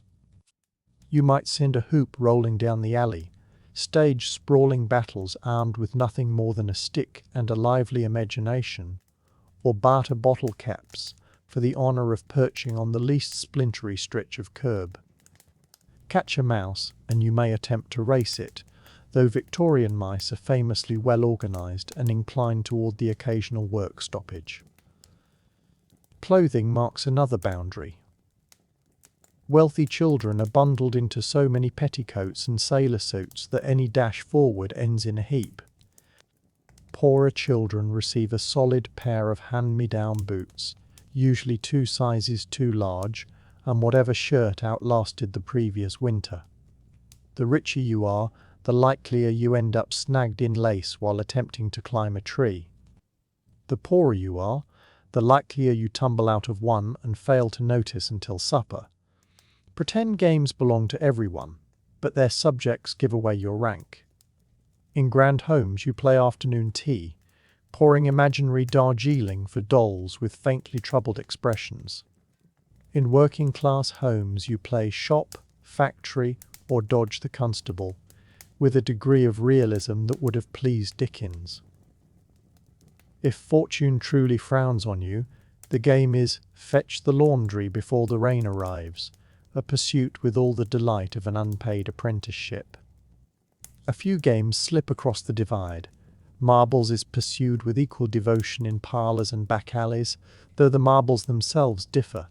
Glass for the wealthy, clay or even rolled-up bread for the poor. Skipping rope is likewise beloved, though the well-off are expected to recite French verbs mid-jump, while their humbler peers are free to fling rude rhymes at passing carriages. In the end, every game teaches the pecking order. Older children command the younger, the cleverest devise the rules, and the swiftest keep their shoes intact longest. Cheating earns disapproval, unless you happen to be very skilled at it, or very skilled at not being caught. Prizes are scarce, perhaps a sweet, a penny, or the right to sleep nearest the fire.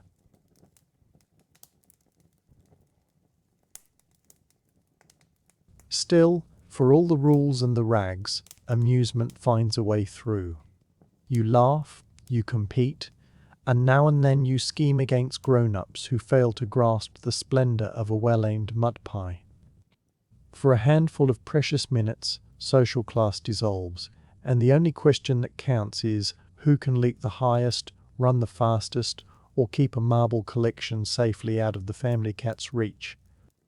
And when play winds down and the call to come inside arrives, whether to a nursery brimming with toys or a room holding nothing but a much-loved stick, you know you have made it through another day of the greatest game there is, being a child in Victorian England.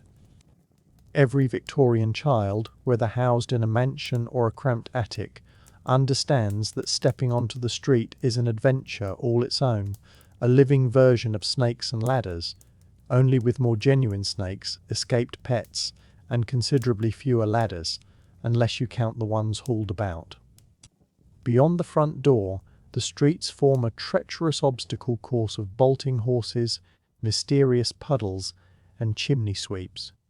You are warned daily about bad influences and the hazards of fresh air.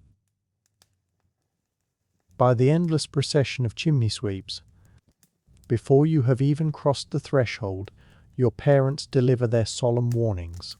Do not speak to strangers. Do not pick up anything that is not yours. And above all, if a puddle appears, cross to the other side. The reasoning behind that last rule is never quite spelled out, but one careless step will teach it to you. The true depth of a Victorian puddle always comes as a surprise, and usually as a letdown. The sights and sounds never pause.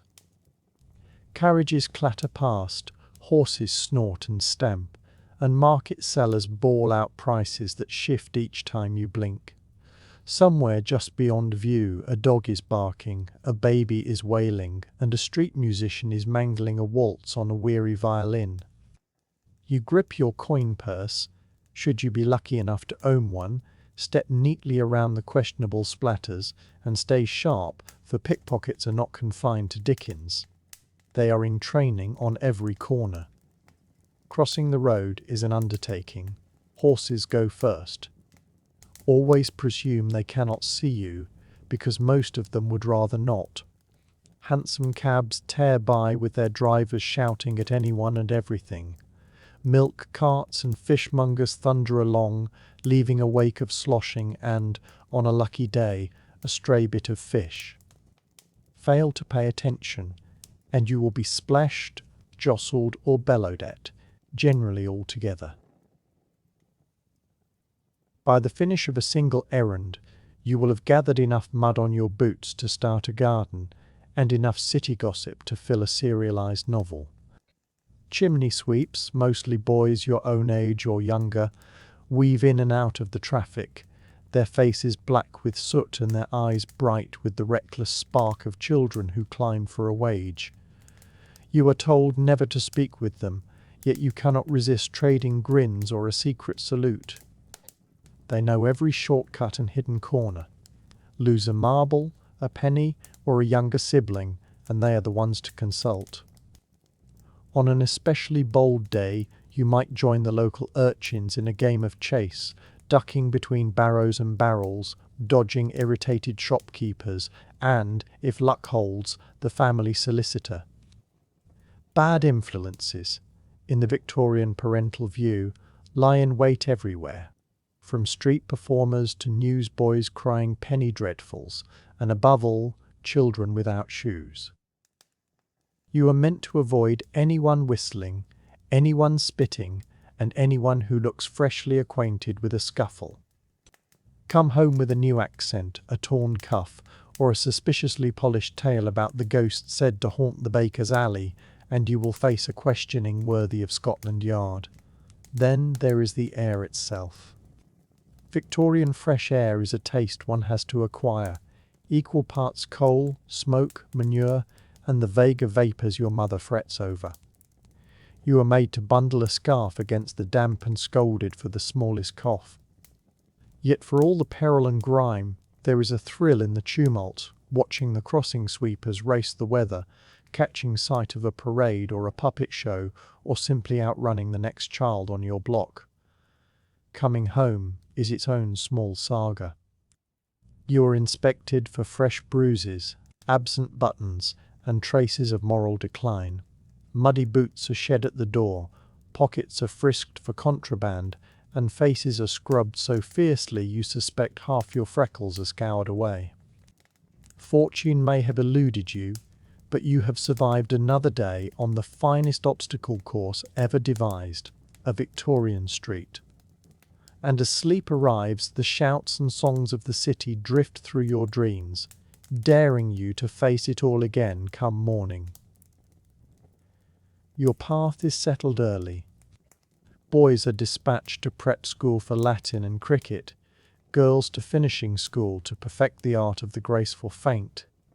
Both are instructed that feelings are best kept in reserve until adulthood, or at the very least until tea time. In the Victorian scheme, education has less to do with learning than with turning you into a proper specimen of your gender. For boys, school is a battlefield laid out with Latin declensions, algebraic gloom, and the occasional match of cricket played in a drizzle that would make a duck rethink its choices. Boys are meant to grow sturdy, serious, and, above all, quietly wretched in the pursuit of scholarly and athletic honour. Every day runs on a schedule. Chapel, arithmetic, history, a brisk scuffle behind the gymnasium, and handwriting drills so severe that ink blots rank as acts of treason. A boy's lessons sprawl and baffle. You must commit great stretches of classical verse to memory, recite your times tables backward, and learn to parse Latin sentences composed by people who never once had to sharpen their own quills. Science lessons involve dissecting things you are fairly sure were breathing that morning, and geography is taught from a world map on which enormous regions are labelled "Here, be British interests." The centrepiece of a boy's schooling, however, is cricket, played rain or shine, its rules known to no one save the headmaster and perhaps the gardener's dog. For girls, education is a wholly different matter, more tea party than boot camp, though it carries its own dreads. Finishing school is less about finishing an education than about finishing off any independent thought you may once have harboured. The curriculum runs to French conversation, mostly concerning weather and embroidery, watercolours of forget-me-nots, and tireless practice at the pianoforte, always with gloves on so the hands stay as soft as the opinions. The real emphasis falls on accomplishments. Can you paint a rose? Can you pour tea without a spill? Can you faint with grace if someone mentions Paris in mixed company? You are taught to glide into a room, to speak just loudly enough for a small canary to hear, and to offer opinions only on the weather, Shakespearean heroines, or the finest arrangement of lilies in a vase. Arithmetic is kept slight, lest it tax the female constitution, and serious literature reaches you only through the filter of moral improvement. Restraint of feeling is the rule of the day. Boys must never weep unless felled by a cricket ball, and then only in Latin. Girls may faint, but tears are set aside for occasions of high drama or the receipt of second-rate lace. Anger, excitement, and anything faintly resembling ambition are to be corked up and released, if at all, in the privacy of a diary or a particularly turbulent bout of embroidery. The distinctions carry over into play. Boys may wrestle, holler, and mount elaborate games of war beneath the gaze of a master who pretends to see nothing. Girls play croquet, take genteel strolls, or organise doll parades where the only dispute concerns who gets to be the duchess. Should a girl be caught up a tree or a boy discovered knitting, there will be a family conference, a stern letter to the Times, and in all likelihood a week of corrective reading. And yet for all of this, quiet rebellions persist. Boys pass novels beneath their desks. Girls exchange tales of daring lady explorers. And both dream of a world where education means more than memorizing rules and mastering the unreadable face. The lucky few stumble upon a sympathetic governess or an eccentric uncle willing to slip them a copy of the Pickwick Papers or a kite while no one is watching. In the end, Victorian education does succeed at one thing. It readies you to be a master of social camouflage, an expert at concealing boredom, and a connoisseur of the long, meaningful sigh. Whether you are conjugating verbs or arranging violets, you are learning what it means to be a Victorian and how to endure until the next tea break. Teething is a trial for the whole household. Victorian parents prescribe everything from bread crusts to brandy, and when none of that answers, there is always the ever-popular Mrs. Breast. In the Victorian nursery, the emergence of teeth is treated less as a tender developmental step and more as a household ordeal to be endured together. The suffering infant produces endless drool, flushed cheeks, and a fierce compulsion to gnaw on whatever holds still long enough, be it the cat, the fringe of the rug, or an unsettling rattle carved from bone. For the parents, it becomes a season of frantic invention as they cycle through one remedy after another, hoping to hush the midnight wailing and preserve a shred of their own composure. The first attempt is the venerable bread crust, presented with all the ceremony of a royal sceptre. The logic is straightforward: harden the gums by letting the child chew on yesterday's loaf, now roughly as yielding as petrified timber. Should anyone coax comfort or even a single crumb from the exercise, they have already proven themselves hardier than most. Failing that, the household advances to spirits, with a touch of brandy applied to the gums for supposedly medicinal reasons, producing a generation of infants with an oddly sturdy tolerance for liquor and a knack for dozing through thunder. But nothing in the era rivals the fame of Mrs. Des. Winslow's soothing syrup. This bottled marvel pledged relief from every affliction, teething, colic, fussiness, and a general disposition to weep at the unfairness of existence.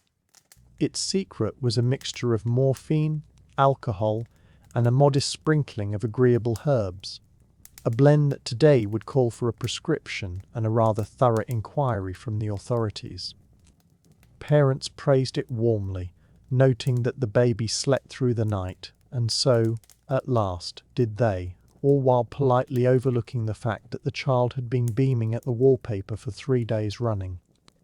When the syrup ran short, there were always teething powders, cooling draughts, or, for the less fortunate, a length of coral threaded on ribbon and knotted about the neck for protection. In time, the family medicine cabinet came to resemble an alchemist's workbench, its vials and jars lettered in graceful script, yet filled with compounds that would surely be outlawed in several nations before long. The trial did not conclude at home. Visiting relatives arrived bearing counsel both quaint and faintly alarming. Rub the gums with honey, one might say, should a case of botulism seem a welcome addition to the difficulties. Let the child gnaw a silver spoon, another would offer, which was splendid advice for anyone happening to be kin to a duke.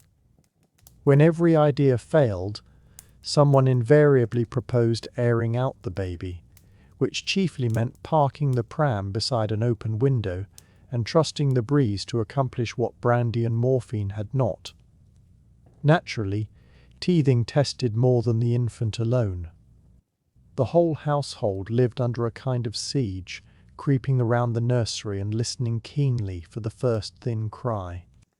Older siblings were pressed into service as entertainers, staging puppet shows and gamely attempting slapstick, none of which impressed the baby, who wished only to chew the hem of their pinafore. When at last the teeth broke through, a brief communal joy followed. Parents exhaled, nannies poured themselves a well-earned sherry, and the baby, freshly armed, turned to biting everyone within reach. It was another Victorian rite of passage, survived by sheer stubbornness, ingenuity, and a truly remarkable indifference to dosing instructions.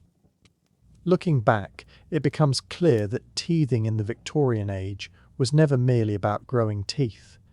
It was about cultivating the sort of hardiness required for a lifetime of lead paint, arsenic-tinted curtains, and breakfasts composed entirely of gruel. Anyone who cleared that first year without permanently numbing their own tongue was plainly bound for greatness, or, failing that, for a very strong cup of tea. Now and then a child would be marched into the countryside for wholesome exercise, wrapped in 5 layers and forbidden from touching anything of the slightest interest. Nature was deemed educational, provided it was studied from a safe and thoroughly non-muddy distance. A Victorian nature walk was less an adventure than a slow, mobile lesson in caution.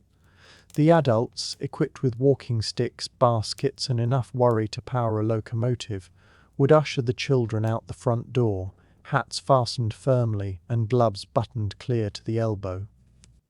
Any complaint about the weather earned the familiar reply that there is no such thing as bad weather, only weak constitutions.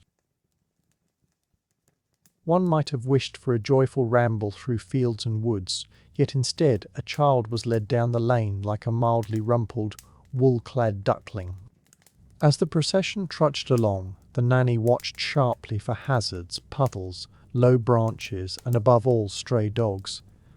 Any impulse to dive into a hedgerow was answered with a scorching glare and a lecture on the countless maladies one might catch from a careless encounter with wild greenery.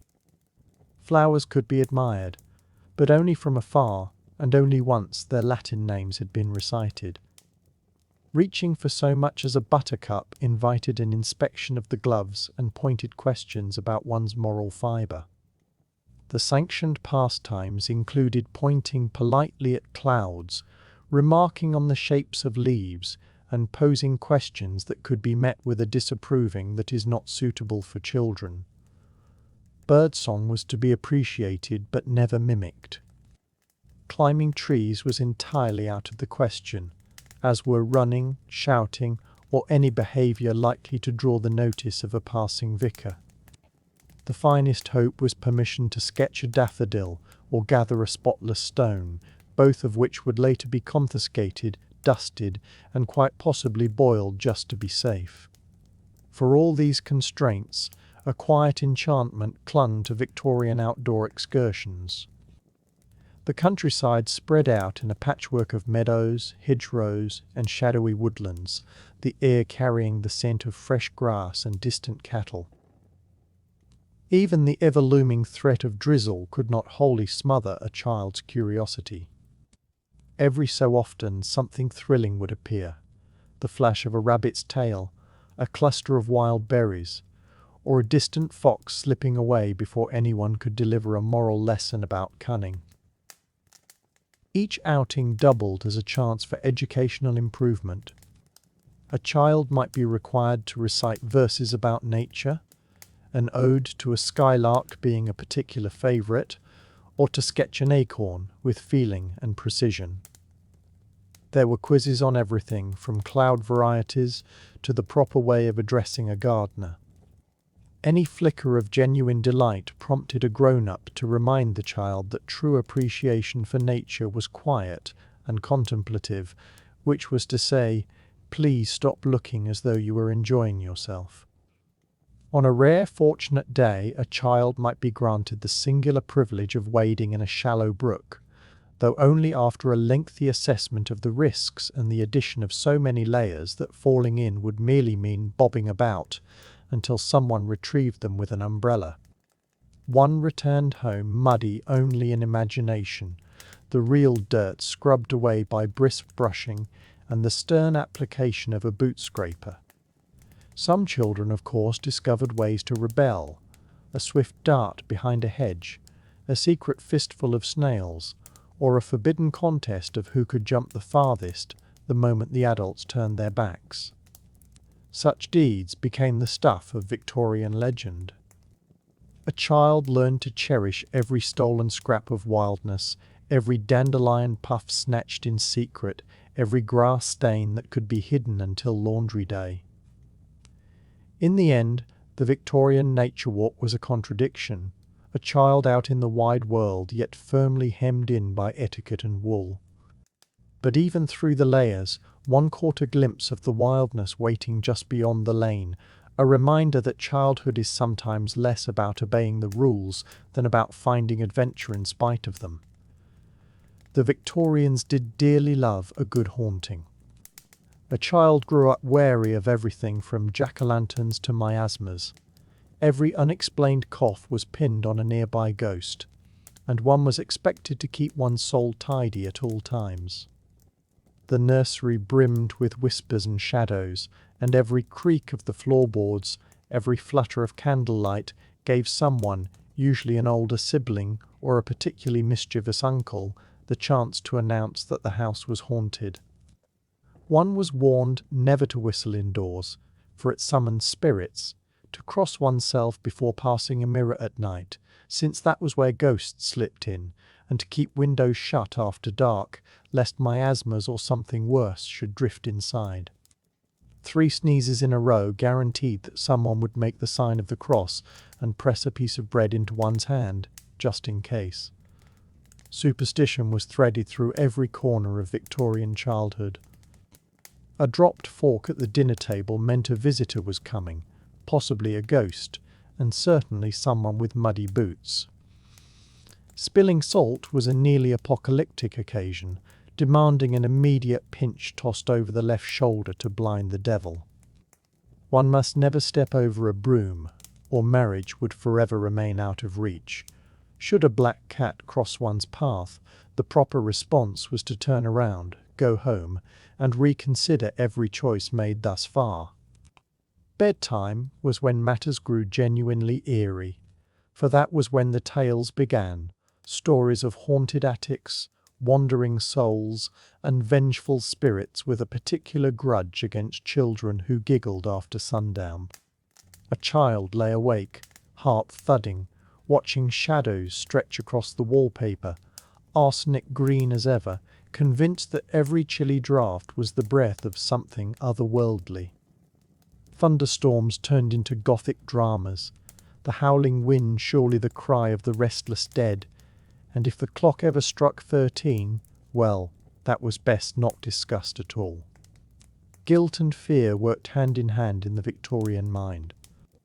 Every small offence, whether pinching a jam tart or tracking muddy footprints across the stair runner, was bound to draw supernatural consequences. Ghosts, one was assured, favoured haunting the naughty, the idle, and the disrespectful. A child became a master of apology and confession, on the chance that some spirit was hovering nearby, jotting notes for an infernal ledger. Holidays overflowed with these otherworldly worries. At Halloween, jack-o'-lanterns were carved, not for amusement, but to frighten off the spirits said to roam the earth on All Hallows' Eve. On Christmas Eve, the family gathered for ghost stories by candlelight, shivering not only from the cold, but from the thought that Great Uncle Frederick might genuinely materialize in the doorway, hoping for a second helping of pudding. Even ordinary chores were governed by a web of omens. One had to stir the Christmas pudding clockwise for luck and never rock an empty cradle, for that invited misfortune. Finding a spider in one's shoe was either good luck or a sign that new shoes were needed, depending on which aunt was consulted. And should one ever dream of teeth falling out, it was wise to say nothing before breakfast, or the whole family would be dressed in black by spring. Yet amid all the dread, there was a curious comfort in superstition.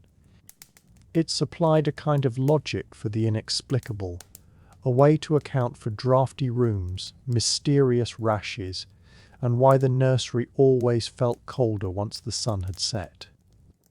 A child murmured protective charms, steered clear of ladders, and stayed alert for omens, hoping to pass through childhood without attracting the notice of the spectral bureaucracy. In the end, one grew up with a sixth sense for things that go bump in the night, where every shadow held a story and every unexplained itch was a warning from beyond. Victorian superstitions may have filled a childhood with dread, but they also filled it with drama, ritual, and a lasting reverence for the humble salt shaker. And so a child would settle in, say the evening prayers, and offer the quiet reassurance that, as long as one's soul stayed tidy and a bit of bread remained close at hand, there was a fair chance of making it through the night, ghosts and all. Puberty shows up out of nowhere and offers not a single word of explanation. A Victorian parent copes with this by refusing to acknowledge it at all, which leaves a young person to unravel the mysteries of adolescence armed only with a medical encyclopedia and whatever nightmarish rumours an older cousin cares to share. One week you are on the nursery floor rolling marbles, and the next you are packed off upstairs to rest for what feels like 18 straight months. The body sets about betraying you in every direction imaginable. You lengthen in odd places, your voice cracks into a squeak the moment you intend to sound dignified, and you acquire a fresh and crushing self-consciousness about your own elbows.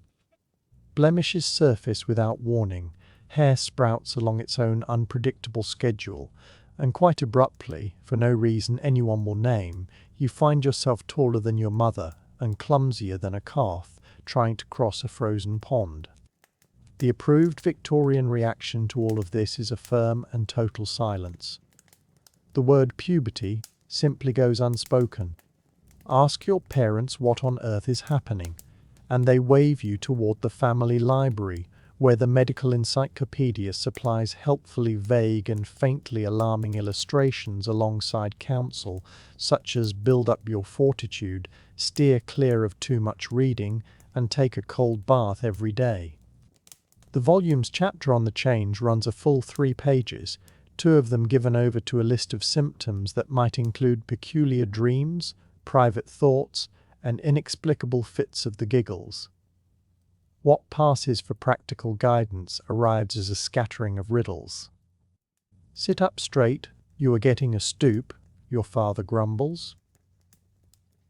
Go easy on the cheese at supper, or you will get ideas, your mother warns, with the solemn air of someone passing down ancient lore. Nobody ever specifies which ideas. Complain of an unfamiliar ache, and you are dosed with a tonic, bearing some name like Dr. Fortitude's invigorating solution, a concoction that tastes of paint stripper and is very likely 2 parts gin.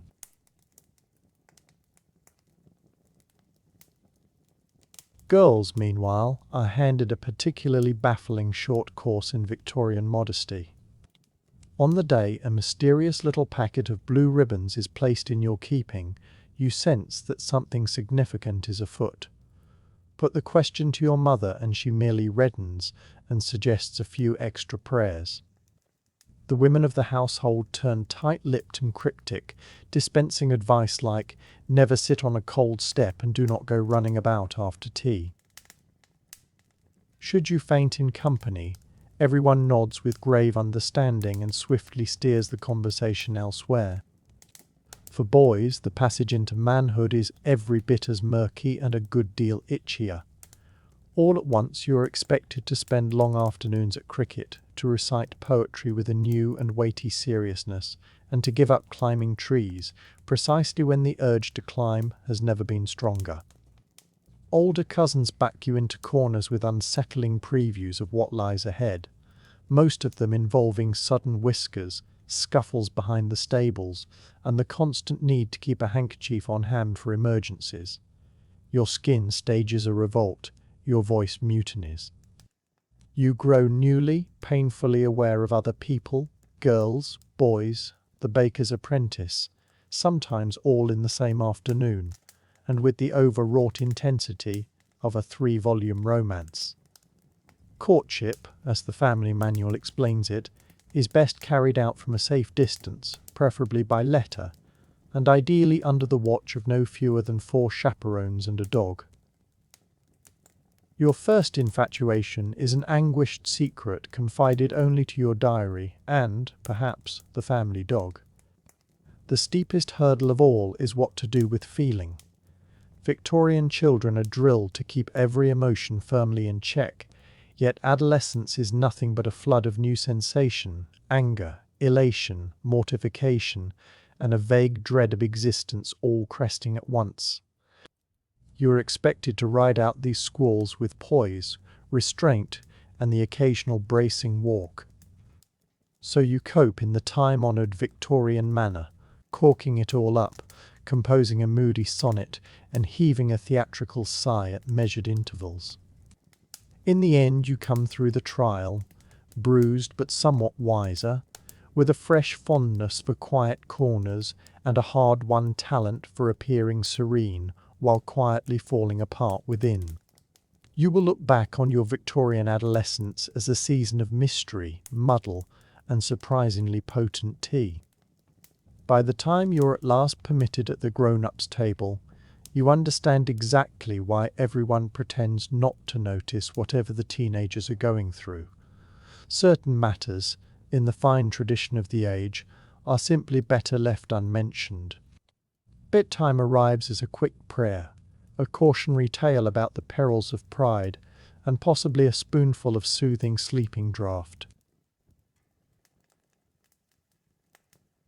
The house creaks, the gas lamps hiss, and you slip away into sleep, thankful to have made it through one more day, or at least until the next mysterious rash turns up. The evening routine in a Victorian household is a whole ceremony of settling down, though not settling down in any sense we would recognise now. There is no soft blanket of white noise, no tale of kindly bears roaming an enchanted wood. Instead you kneel beside your iron-framed bed for a rapid-fire prayer, quick enough to spare you a chill, earnest enough to hold off whatever spirits might be listening from inside the wardrobe. The nursery is cold, the fire burned out long ago, and your nightshirt is a good 2 sizes too big, passed down from a cousin who, by household legend, once weathered a bout of illness on flannel alone. After the prayer comes the bedtime story, though story is a rather generous label. Most nights it is a morality tale, murmured by nanny or an older sibling, a cautionary fable about pride or greed, or the dreadful end awaiting children who talk back at the table. The lesson never varies. Virtue earns its reward, and misbehaviour meets a swift and frequently ridiculous punishment. You hear of the boy who dashed indoors and was struck by lightning, or the girl who forgot her manners and was promptly whisked off by a stork. No pressure at all.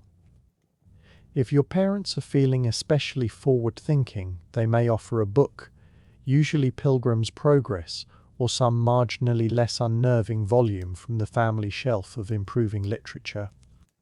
You hug the book beneath scratchy blankets, and try not to dwell on the wallpaper peeling in the moonlight, or the faint waft of camphor drifting over from the medicine chest.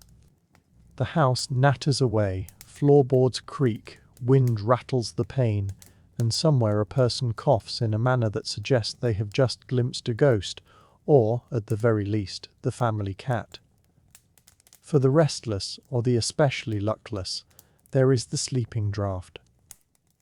Victorian pharmacology is, let us say, generous in spirit.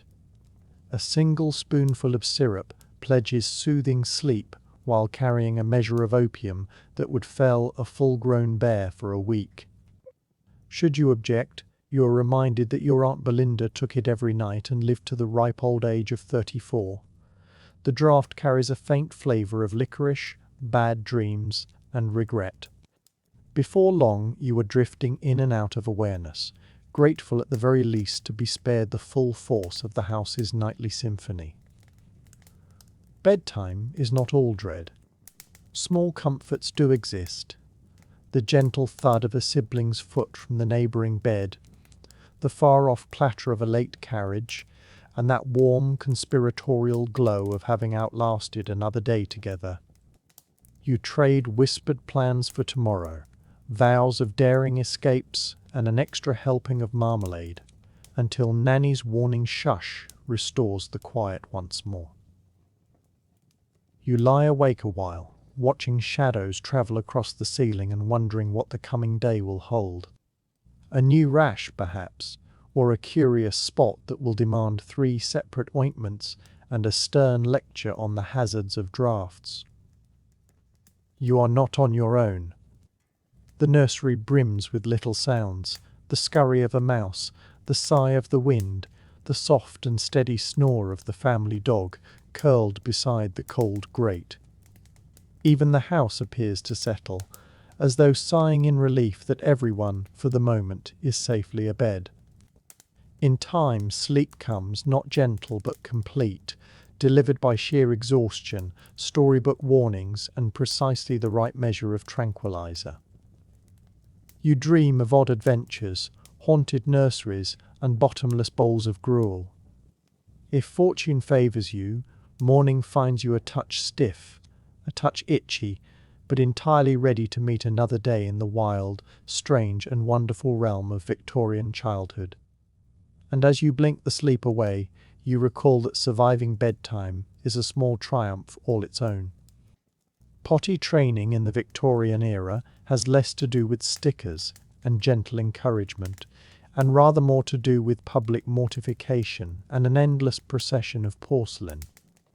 Your own chamber pot comes decorated with charming little scenes of flowers, or, if luck is against you, with moral admonitions.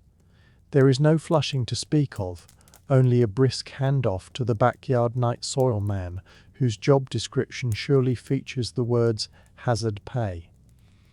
You learn fast. A mishap earns a lecture, and missing the pot is the sort of offence best kept quiet until the housemaid's next day off. For a Victorian child, the chamber pot is at once a constant necessity and a standing lesson in humility. It waits beneath the bed, or in its own little nook behind the nursery screen, never out of reach and forever at risk of discovery by an adult at the least convenient moment. Some pots are painted with soft encouragement, roses, cherubs, maybe a cheerful goose, while others carry stern instruction.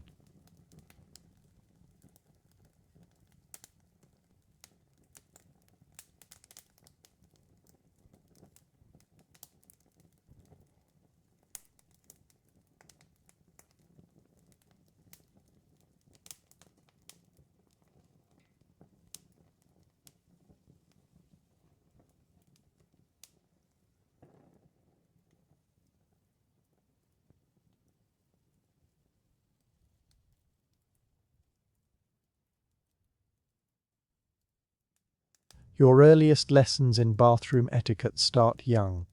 Nanny or mother delivers an address on proper conduct, laced with phrases like timely evacuation and do not make a spectacle of yourself. You are taught to ask nicely, never to rush, and above all, never ever to raise the topic of your business at the breakfast table. Do so, and you can expect a chorus of scandalized gasps and a punishment involving a long stretch on the reflection chair. The act itself is thick with peril.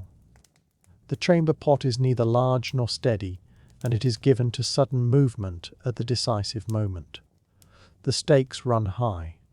A clean success earns an approving nod. A miss becomes an event calling for rapid cover-up, and, ideally, the assignment of blame to a sibling or the family dog. Housemaids mutter grimly as they empty the pots each morning, and the night soil man comes on his weekly round, his cart rattling down the alley, a walking reminder of what follows when Victorian plumbing runs out at the kitchen sink. Potty training is a matter of public record in a way modern children can scarcely picture. Older siblings take real delight in trotting out horror stories of their own early failures, or, worse still, inventing brand new ones for your instruction. Remember when cousin Edmund missed the pot, had to eat cold cabbage for a week, and apologised to the whole household, the cat included. Such tales are engineered to haunt your dreams and keep you on guard at every turn. Accidents are bound to happen, and are treated as cautionary lessons. There are no cheery try again stickers, only the brisk efficiency of Victorian discipline, a change of linen, a warning glance, and a muttered aside about slippery slopes and moral decay. Your slip-ups are picked apart at length, quietly but thoroughly, until you swear never to let it recur, even if that means holding out through a whole night of howling wind and creaking floorboards. In the case of a genuine calamity, a toppled pot, a midnight mishap, or, heaven forfend, a wrong chamber found in the dark, the consequences land at once.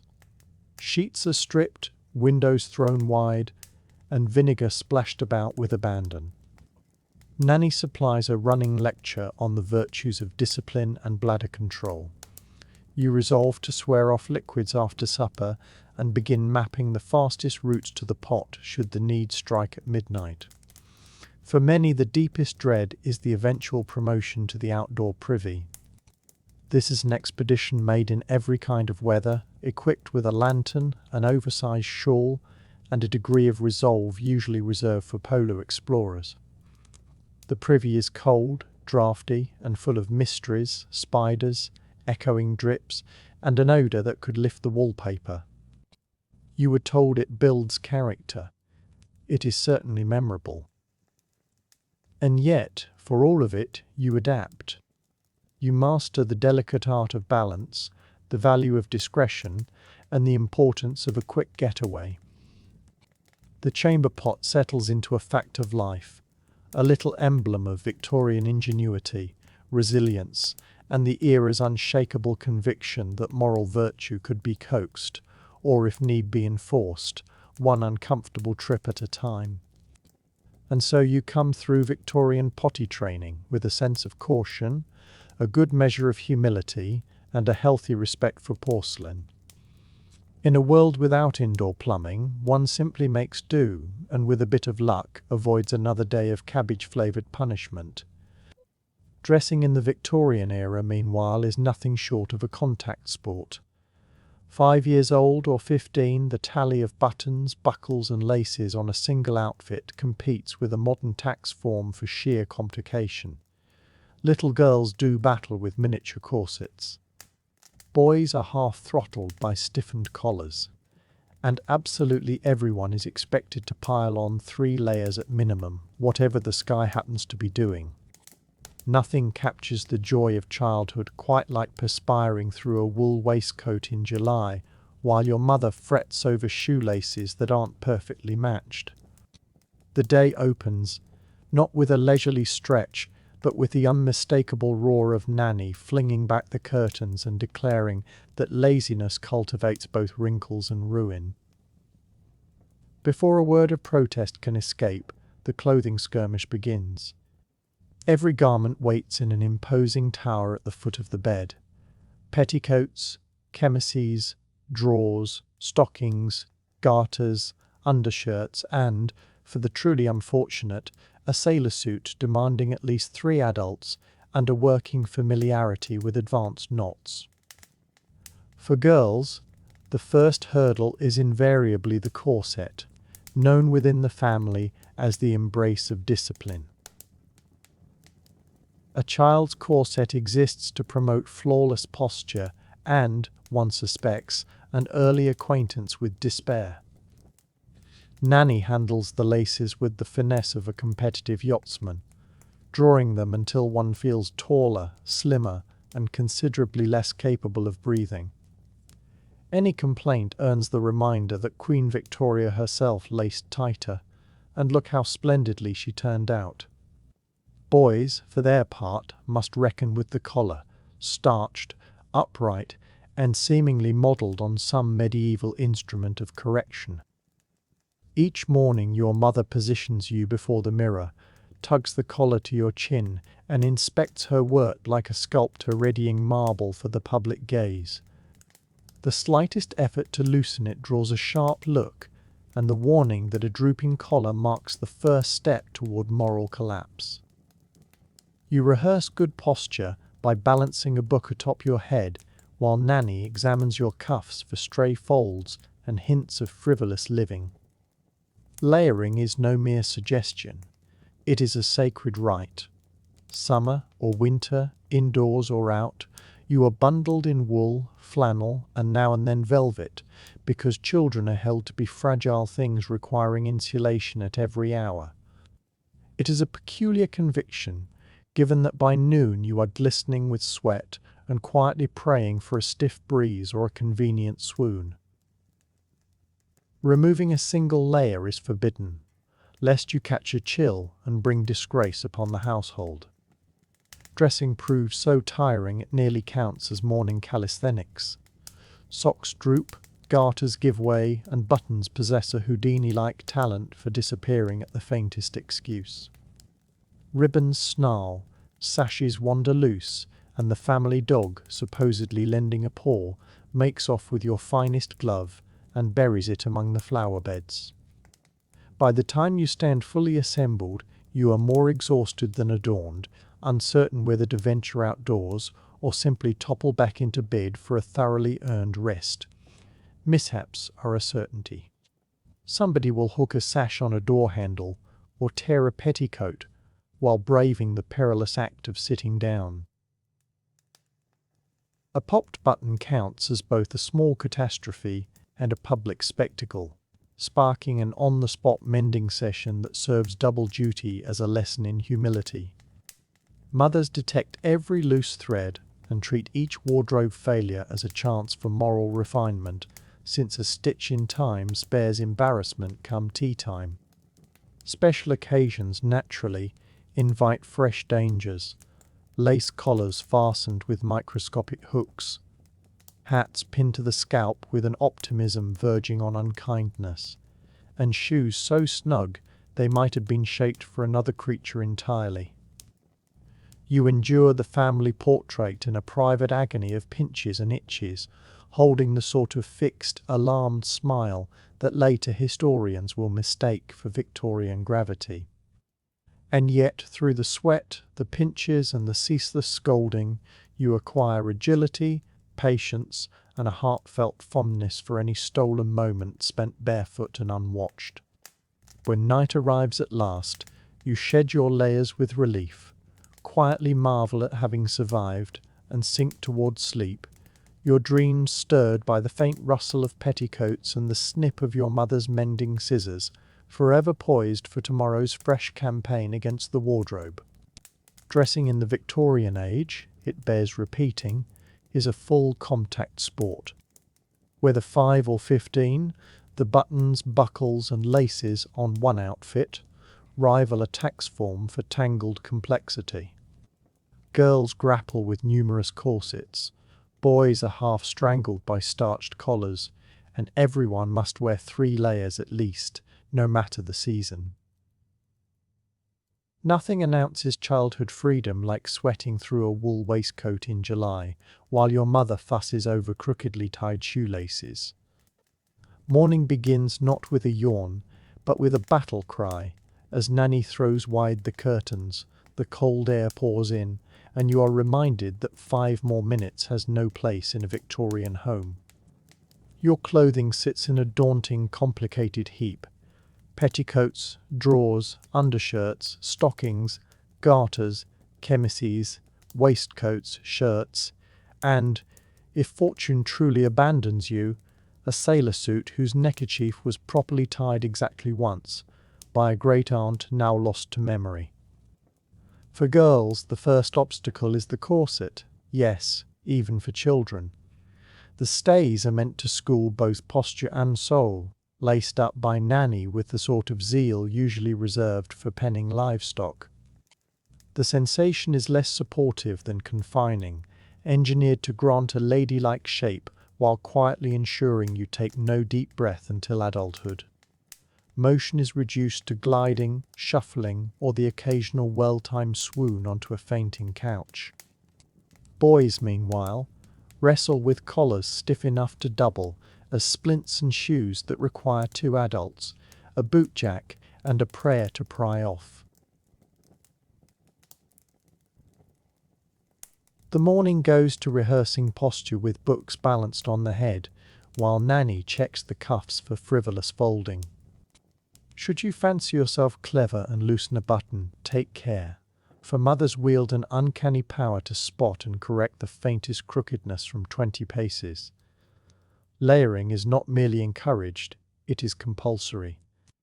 Summer, winter, indoors, out, your fate is sealed inside a cocoon of wool, flannel, and, for the bold, velvet. The reasoning offered by grown-ups holds that children are naturally delicate and must be insulated without pause. A curious position in July, when you are damp with sweat, clawing at woolen seams, and quietly reckoning the odds of fainting before breakfast. The whole business of dressing tires you so completely it qualifies as morning exercise. Socks slip, garters snap, and buttons appear designed to spring from their holes at the worst possible instant. Ribbons knot, laces tangle, and the family dog, supposedly assisting, bolts off with your second best glove. By the time you are fully dressed, you cannot decide whether to head outside or lie down and recuperate. Accidents, of course, come as no surprise. Someone trips on a too long hem or wedges a sleeve in a door. Tear a petticoat or shed a button before lunch, and a thoroughly public mending session follows with mother, who regards every wardrobe mishap as both a teaching moment and a small tragedy. The more rebellious among you daydream of fewer garments, quietly scheming to leave a layer or two behind on laundry day. Special occasions raise the stakes further. Lace collars with microscopic hooks, creases folded according to the laws of Euclidean geometry, and hats pinned to the scalp with a force better suited to a laboratory experiment. Pity the child whose bonnet sits crooked, whose sash goes askew, or whose boots are muddied by honest play. In spite of it all you endure, gaining agility, stamina, and the rare art of sitting very, very still. You learn to treasure the smallest comforts, a slackened ribbon, a moment without shoes, or the sweet mutiny of an untucked shirt tail. You begin to grasp why adults drink so very much tea, and why every family portrait wears a faintly panicked look. In the end, Victorian children's dress is as much about discipline as decency. You are swaddled in tradition, practicality, and just a pinch of paranoia, armoured against the world, the weather, and the shadowy menace of falling into bad habits. By the time you shrug off that final layer at night, you have earned your rest, your stripes, and perhaps, with luck, one evening with buttons left blissfully undone. So, as this night settles in, spare a kind thought for the children of the Victorian era, and for the parents who were honestly doing their level best with a guidebook cobbled from superstition, dubious science, and pure unfiltered anxiety. Those children survived the nursery rules, and more household toxins than the periodic table can list. They braved lead paint, teething syrups potent enough to sedate a pony, and family portraits grim enough to frighten off nightmares.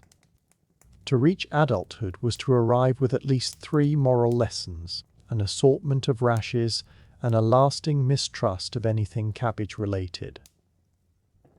Let us be honest, Victorian parenting may have been well-meaning, but it was also strange, batty, and now and then not far from unlawful.